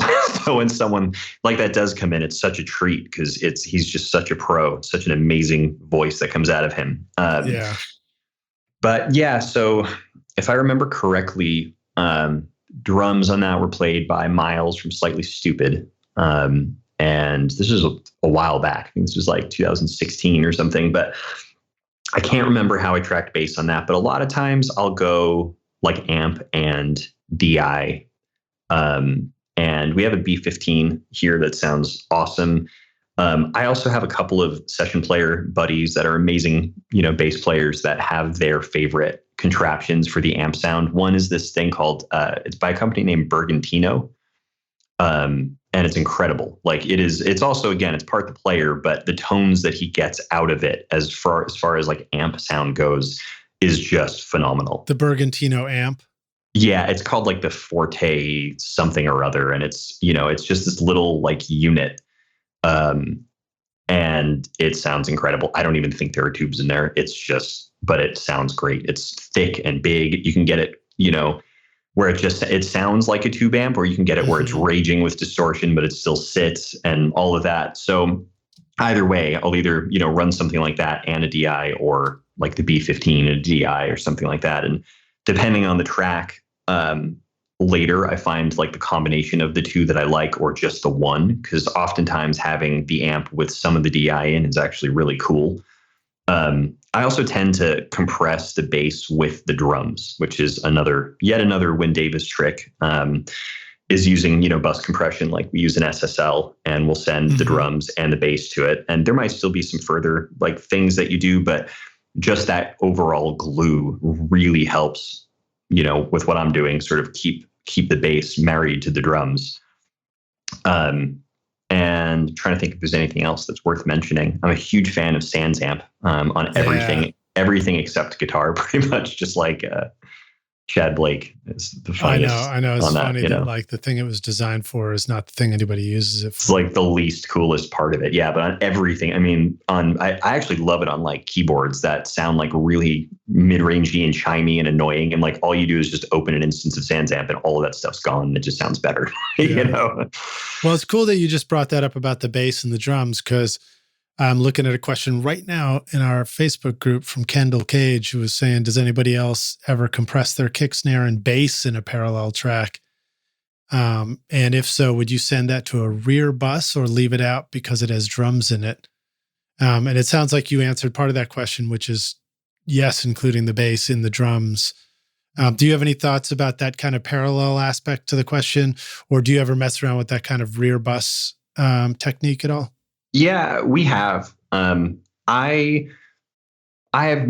just honestly haven't had like crazy success with it for me. And I know Wyn hasn't either, and I've tried it a handful of times where I thought it sounded really cool. And then I opened up like the previous, backup and went back and I was like, oh, that actually sounds better. So I think it's just one of those things that could be entirely user error and just how I hear things, because I know some of the incredible people that make it sound amazing all the time, like Andrew Sheps and all the guys that just kill with that. But I'm a big fan of parallel though on all sorts of things, and you can do, like just the kick and snare as like an additional, kick snare sort of bus that has its own parallel compression. I'll do that sometimes even on top of the SSL.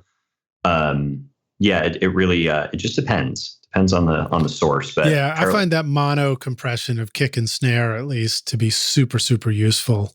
Oh yeah, just even if you're doing parallel compression on the whole kit, like you said, or even just compression on the whole kit, just that little, just that mono kick snare, slam. I like to call them all slams. Yeah, slams. Or if you're Vance, it's the crush. I think he does the kick snare crush. Right. Yeah, I love that. If you're Tom Lord Alge, it's spank. That's right. And the other thing too that I'm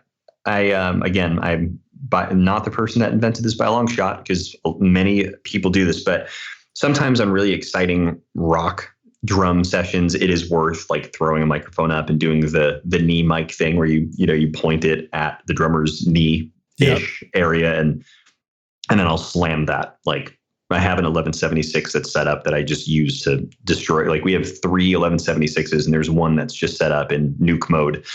And having that, just to run through and then just later feathering that in could be either, it's usually so cool, even if it's just a small amount, or bringing it in only for choruses or things like that, just makes it feel bigger all of a sudden.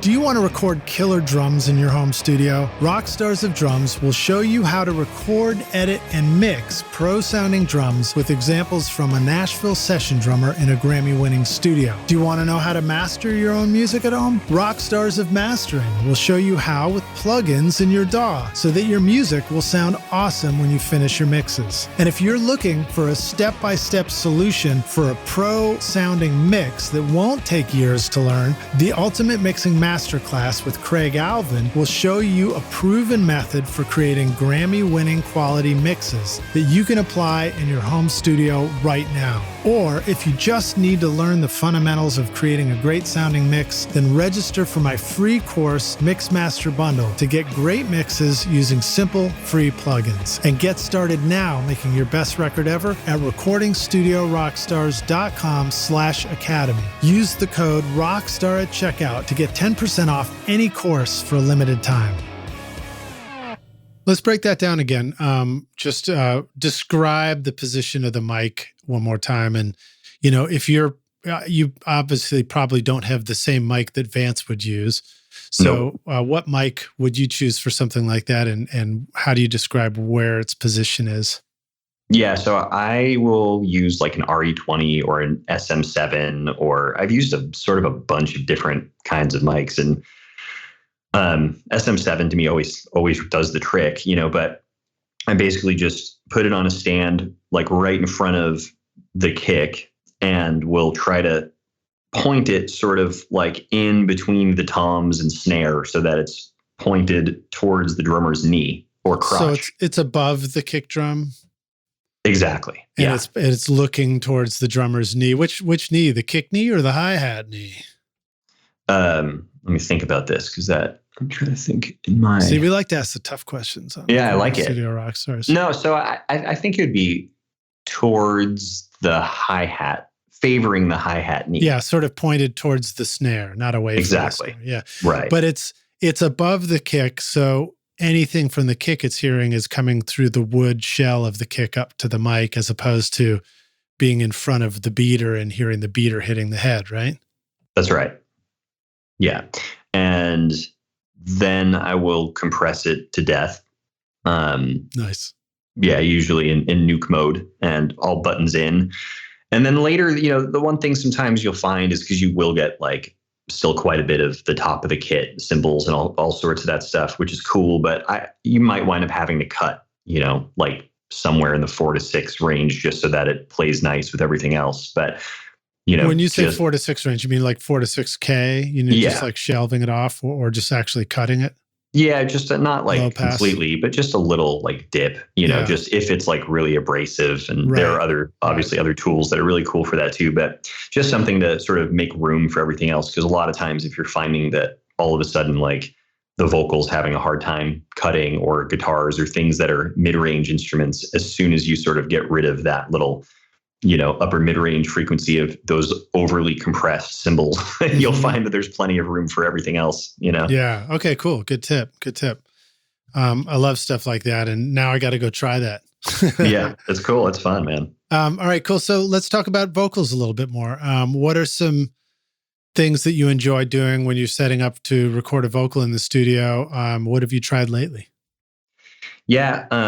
Also always, singer dependent, of course, but for a long time, my like go-to starting point was an 87, just because I feel like it works on so many sources, that it would be an easy, like set up an 87, gentle compression on the way in.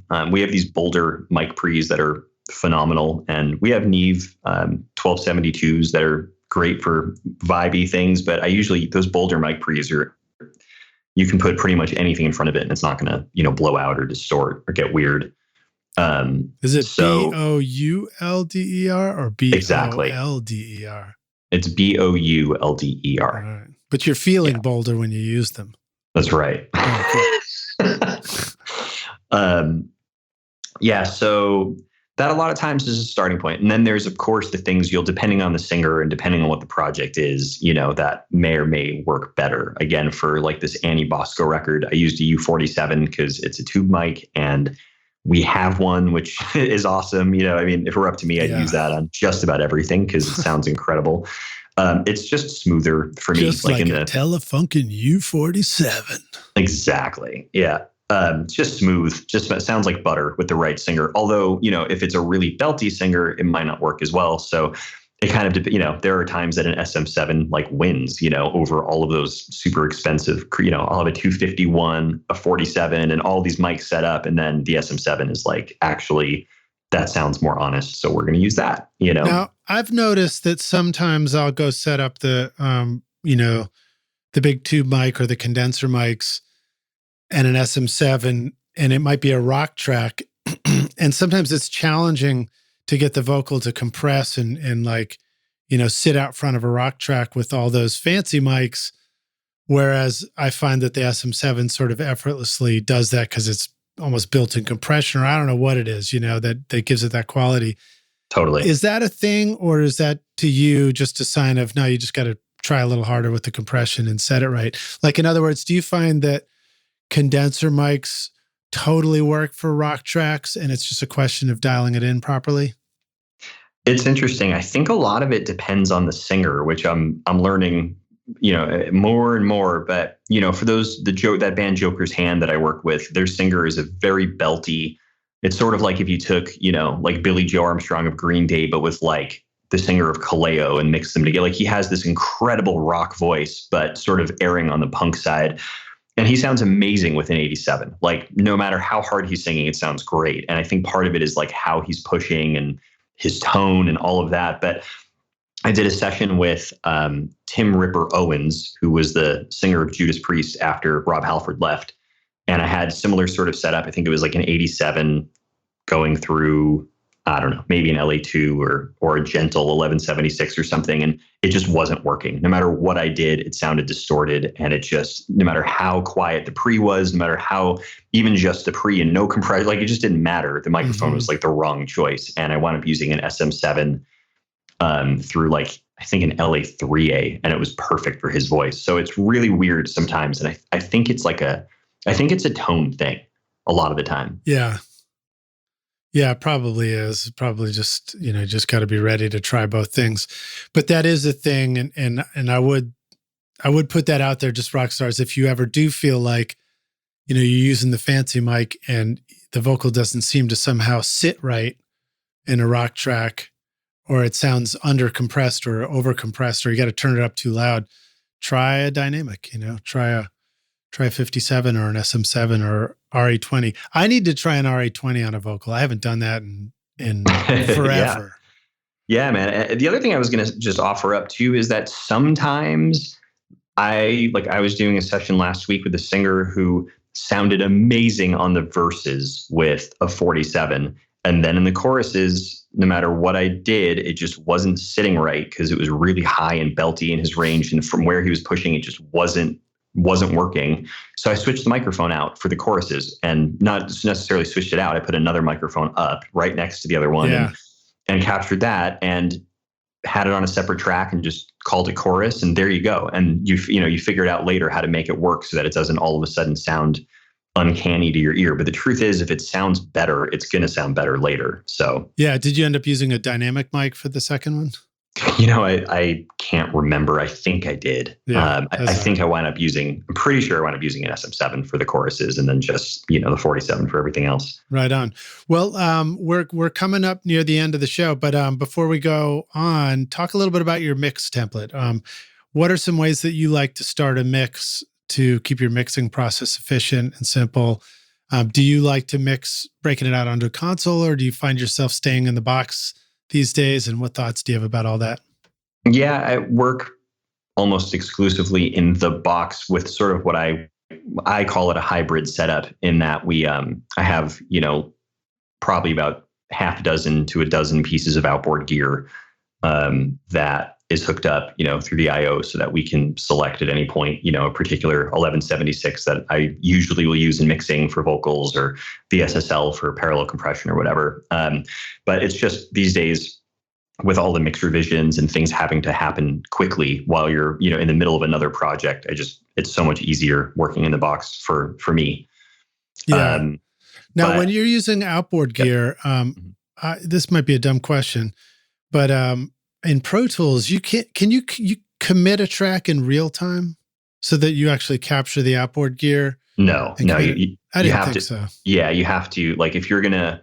Well, I guess when you say in real time, do you mean like? I mean, you could set it up to do that, but I didn't know if the built-in commit feature in Pro Tools would actually, lock in those plugins plus the actual outboard gear. Yeah, no. Sort of like also when you're bouncing the mix, like you have to sit there and listen to the entire mix. You can't just, do it offline, because you'll miss all of the outboard processing. Yeah, it's too bad. It's a shame. Man, you're telling me. Let's put that in there.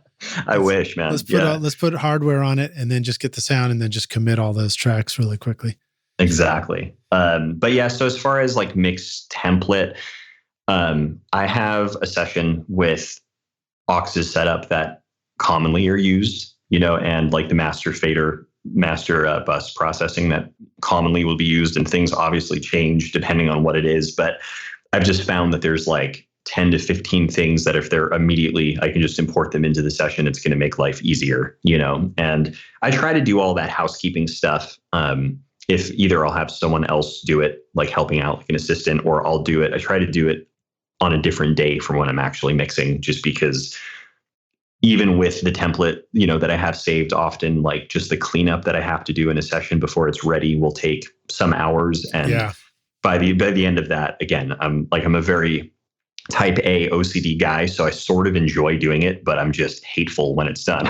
Now, are you an RX kind of guy? Like, do you take the vocals and port them over to RX and remove every little spit click and all those kind of things? No, I keep all that. I like the natural stuff. I mean, obviously I'll go through and make sure that like all of the crossfades, and I'll solo stuff and make sure that from start to finish, there's no pops or clicks, because that stuff drives me crazy, especially when you start compressing things. Oh yeah. Or like background vocal, breaths that are out of time with the lead, but like just try to get all that stuff cleaned up the best that sounds natural, but I don't try to make it sound like isolated and weird, I hate all the crossfading stuff. I mean, I usually a session goes like this for me. We're doing an overdub. We're moving fast. I do a lightning fast comp, and then we bounce it and leave and come back later. But somehow everybody always forgets that coming back later, it's like, well, I still got to go through and fix up all those edits and the crossfades and clean it all up and everything like that. And it's just like somehow that time is never allocated for that until the very last minute when it's too late.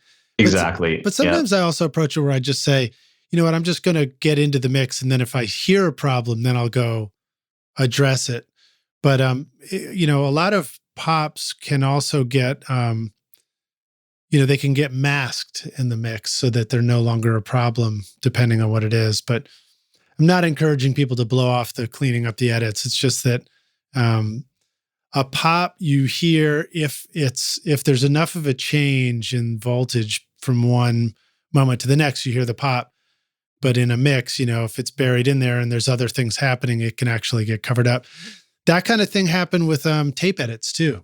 Oh yeah. We used to do tape edits, and like you'd hear the tape edit until you did some overdubs across there, and then it just magically disappeared, Right. Yeah, there is always that, the noise floor factor. If there's like constant noise floor, or there's something that's creating a bed of noise, some things just don't matter anymore, know? Yeah. So. Well, do you want to blaze through some of our closeout questions real fast? Let's do it. All right. So when you started out in recording, what do you feel like was one of the things that was holding you back? One of the things that was holding me back would be, I would say not like being fearful and being afraid of taking risks and trying to please everyone, which is, to be clear, obviously important to please your client, because they're the ones that have to wear the record at the end of the day. But I find like later on in my career and life now that I get a lot of jobs because of taking risks. And when I was first starting off, like I was having nightmares of coming into the control room and nothing would work and I wouldn't know what to do and I'd wake up in like a cold sweat, So I remember that. Oh yeah. And plenty of times where that did happen, but then you realize it's really not that big of a deal. And usually you can figure it out. So I think just getting to a point where I could take risks and not be just terrified. Yeah. Unless it's trying to figure out what the hell just went wrong with the internet in the studio, which I just spent the entire last week trying to sort out. Even your internet provider can't figure that out. No, I had so many, I was in, Facebook getting tips. I had talking to 2 experts, 3 experts. I was Googling like crazy. It turns out I just needed to like reseat a few cables. Right. It's always something like that. And it was a UPS power supply that was no longer letting the Ethernet go through it for the surge protector. All right. I'm getting geeky here. All right. So next question. How about another recording tip, hack, or secret sauce, something the rock stars could use on their next session? One of the things that I would always recommend or offer up is to never forget how important it is to make sure that what people are hearing in their headphones sounds good. It doesn't need to sound like a record, obviously, but I find that when people are excited about what they're hearing, their performances are better, which is obvious. But I feel like setting up headphone boxes and like headphone mixes winds up being the last minute thing a lot of times, where it's like, okay, we just set up an entire session. It's taken us 4 hours or whatever. And now let's just throw some headphones on and we'll hit record. But I think taking that extra 15 minutes, 20 minutes, just to make sure that everyone feels good. If they need anything, you give it to them. If the singer wants a little bit of verb, they get it. Like, all of those things matter. Now, do you feel like you became more aware of that through being a guitar player and having headphones on yourself? Absolutely. Yeah. I think that most of my experience is from the mix of recording growing up and being in that situation, and also touring with players and knowing what it's like to have to just be around people for 24 hours a day. And, so I think that's where I draw most of my studio from experience. Yeah. Do you feel like the time you've spent watching YouTube videos, trying out mix tricks, and tweaking version after version of your mixes has not gotten you anywhere? Have you been looking for a simple or straightforward step-by-step process for creating a pro mix that won't take years to learn? What if you could learn that process from a Grammy-winning mix engineer who understood all your mixing struggles and could coach you through them? If you struggle with any of these questions, then the Ultimate Mixing Masterclass is for you. Now you can discover a proven step-by-step mix system from Grammy-winning mixer Craig Alvin for consistently creating a pro-quality mix from your home studio that will sound amazing everywhere. Here's a quote from one of the students. "Absolutely the most informative and helpful block of information mentoring on the mix process I've ever been a part of. This was like sitting behind a mix engineer for years, watching and picking up tips along the way, condensed into a 6 to 7 hour session. Look, when you're ready to take your mixes to Grammy-winning quality, then go to ultimatemixingmasterclass.com and go check out Craig's ultimate snare mixing trick now for free."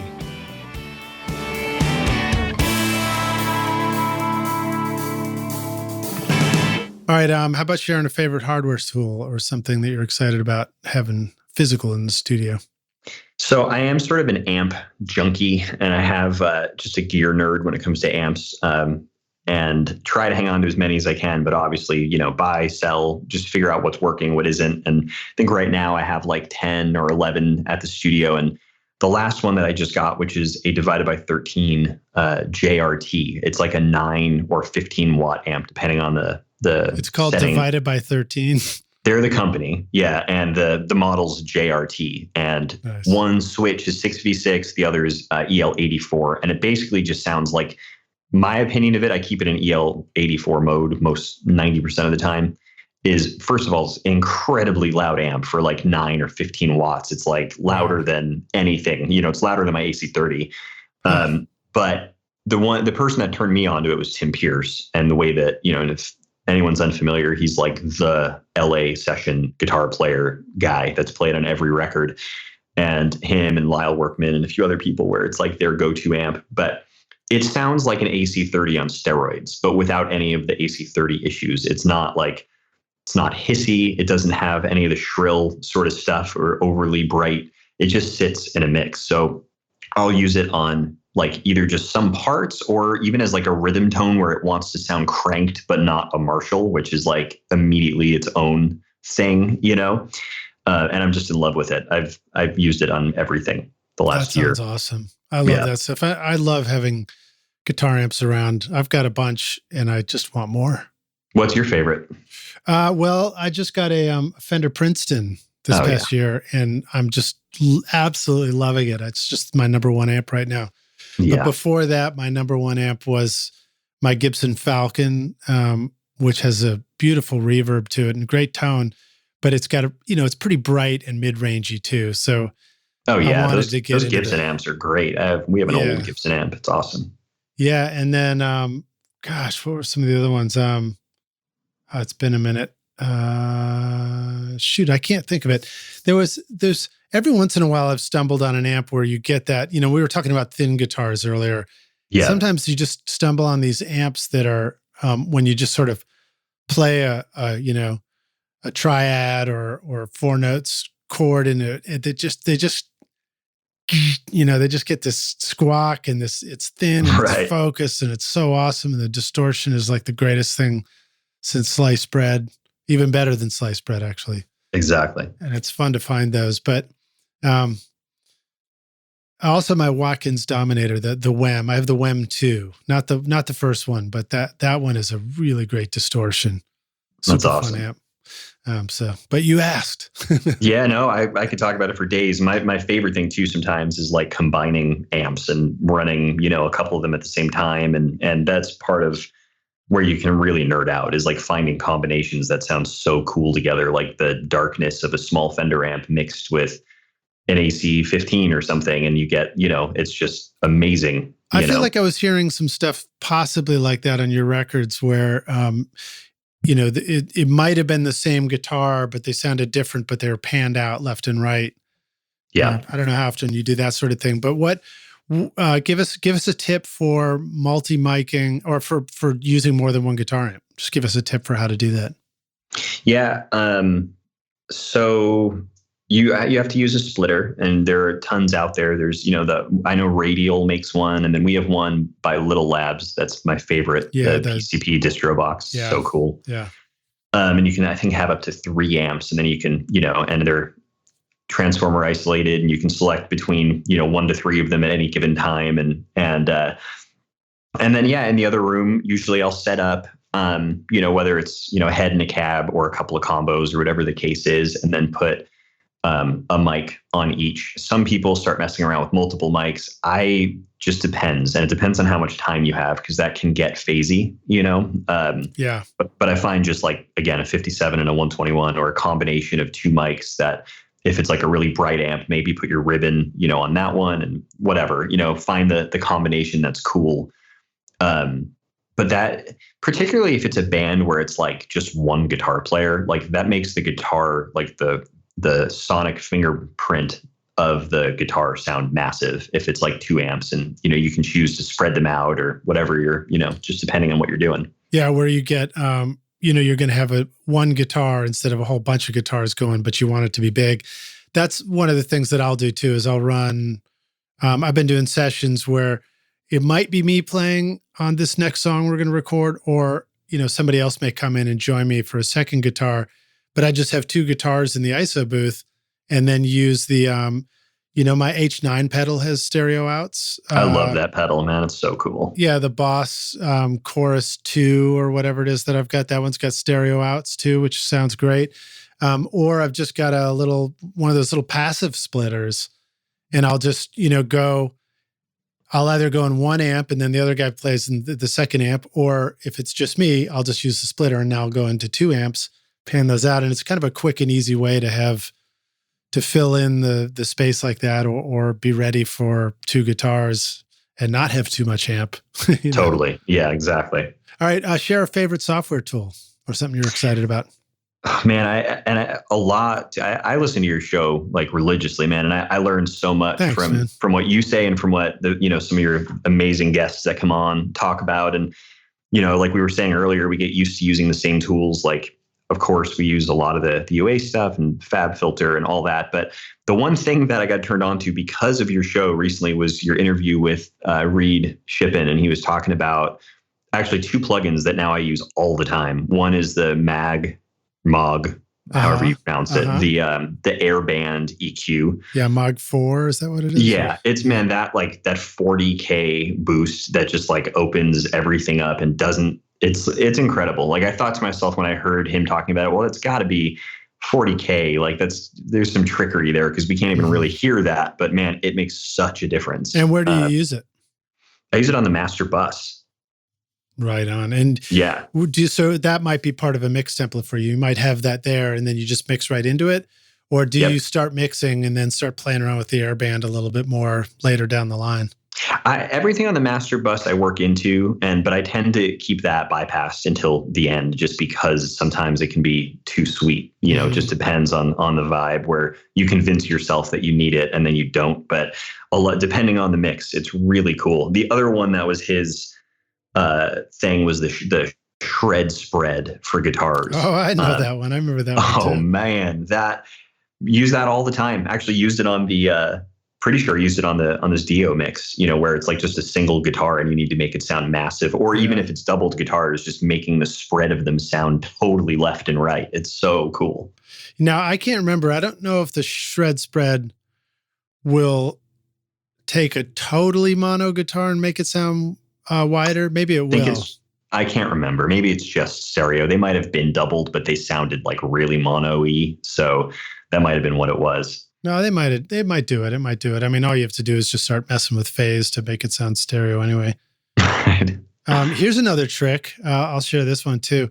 I remember learning this from Graham Cochran, actually. He had picked it up from Andrew Sheps, as we name drop all day long, at NAMM one year. But it was, if you have two, this kind of goes with the double guitar thing. So if you have a guitar on the left and on the right, and they're identical and doubled, then, I mean, that can sound really cool, but it can also sound a little bit mono-ish, Sure. Because they're so close. But this trick is put an EQ on each one. And then if you take like the upper mids, you boost on the left and then you cut the same frequency on the right. And then on the right, boost the mids. And then on the left, cut the mids in the same spot and then boost the lows and cut the lows. And so you do the reverse on either side.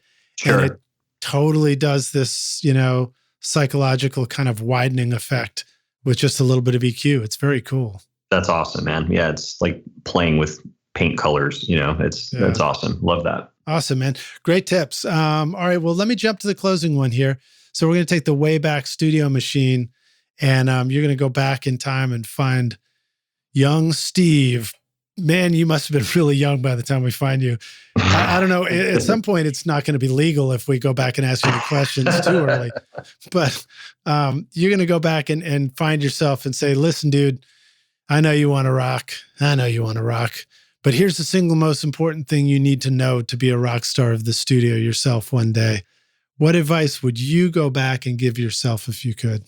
So I sort of have this like list in my phone. And this might be really weird, but again, I'm a list guy. I'm really OCD, and and it's helpful for me to come back to these things sometimes. But nice. some advice that I've sort of worked up that I oftentimes will tell artists I'm working with, but I write down just because I want to remember it and live by it myself sometimes, just so I'm not just saying it out loud and not practicing it.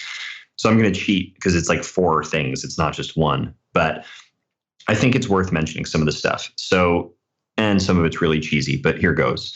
So be great, show up on time and with a positive attitude, build relationships, don't network, don't give up, be a cockroach, and zoom out and allow yourself to truly track your progress and celebrate it. And so my thing is, you have to be really good at what you're doing. You have to obviously show up on time, have a good attitude about it, build relationships with people. Don't just try to take things. The never giving up thing and like the whole cockroach theory is if you're doing all of those things and you just refuse to give up, people are going to notice eventually. It's just a matter of time. Yeah. I remember Ken Scott once told me that if you can think of doing anything else in life, like anything at all aside from this, you should just go and do that. I thought that's such a good, if you really think about it, it's so true. Like you sort of have to be a crazy person to do this, and I am, and I love it. I love every day of it. And it's even the stuff that drives me crazy, so yeah.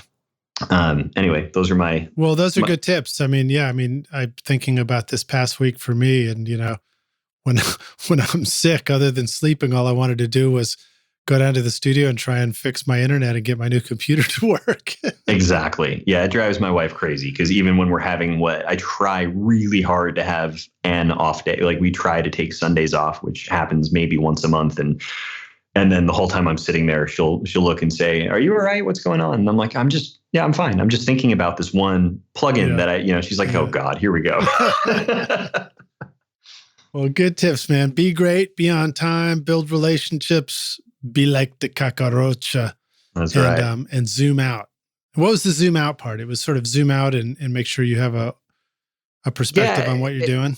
Yeah. And just in general, it's really easy to get caught up in like life being a checklist, which it isn't, and if you really zoom out and look at where you were 5 or 10 years ago, you've made, if you've been doing all the other things, you've made amazing progress. You're in a different place. It might not be where you want to be ultimately, but you're on your way. But I think it's dangerous in this business, whether it's what we do or as an artist or anyone, to always be looking at like, well, what's next? What's the next thing? Because then you're like never really celebrating all the cool stuff that you're doing along the way. Yeah, big time. I mean, I'm going to be doing that at the end of this week. Actually, I like to do an annual review now and just sort of see, what did I do last year? What are my goals for this year? And they often say that we set our goals way too high for 1 year in advance. We expect to do way too much in 1 year, and we set our goals way too low for what's capable or possible in 5 years. That's interesting. Yeah, I could, for sure.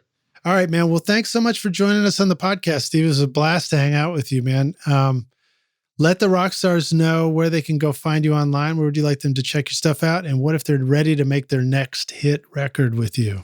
Yeah, I'm on all the social media, usually Instagram the most, at Steve Ornest or at TA Recording, and now even at TA Rehearsal.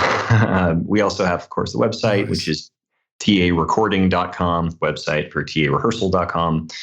Just drop me even an email, steveornest@gmail.com is great. And I will get back to you. And yeah, like that, man. Thanks so much for having me on the show. It was a blast. Yeah. And Rockstars, just a reminder, the studio is a total access recording. So if you're even just Googling it, you'll find all this stuff too.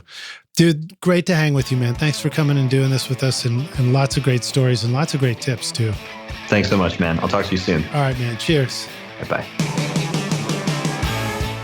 Thanks so much for listening to Recording Studio Rockstars. If you enjoyed the show and want to help make it better, then please share this episode with your friends on social media and leave a rating and review on iTunes to help the podcast reach more rock stars like yourself. You can click directly over to iTunes or go to rsrockstars.com/review for an easy explanation. And remember to hit the subscribe button to keep up with weekly episodes. And if you're ready to make your best record ever now, then head over to Recording Studio Rockstars Academy, where you can start with my free course at mixmasterbundle.com. And if you want more free content from Recording Studio Rockstars, all you have to do is go to rsrockstars.com/email. Again, that's rsrockstars.com/email to enter your name and email, and I'll keep you in the loop with articles, videos, podcast updates, and even free gear giveaways for your studio. Just look for the link in the show notes below. Thanks so much for listening, and thanks for being a rock star. I'm Lid Shaw, and this is Recording Studio Rockstars. Now, go make great music.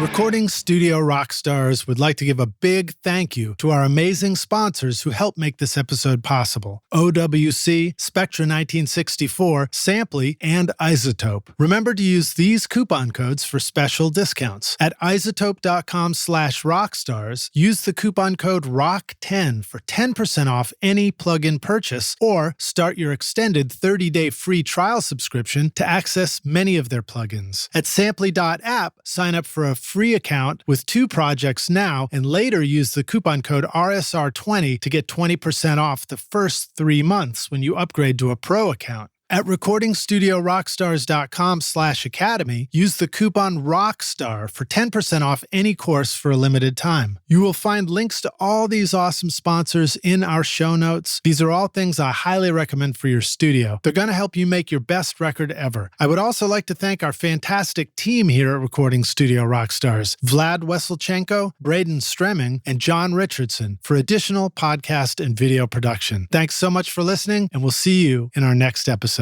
Cheers.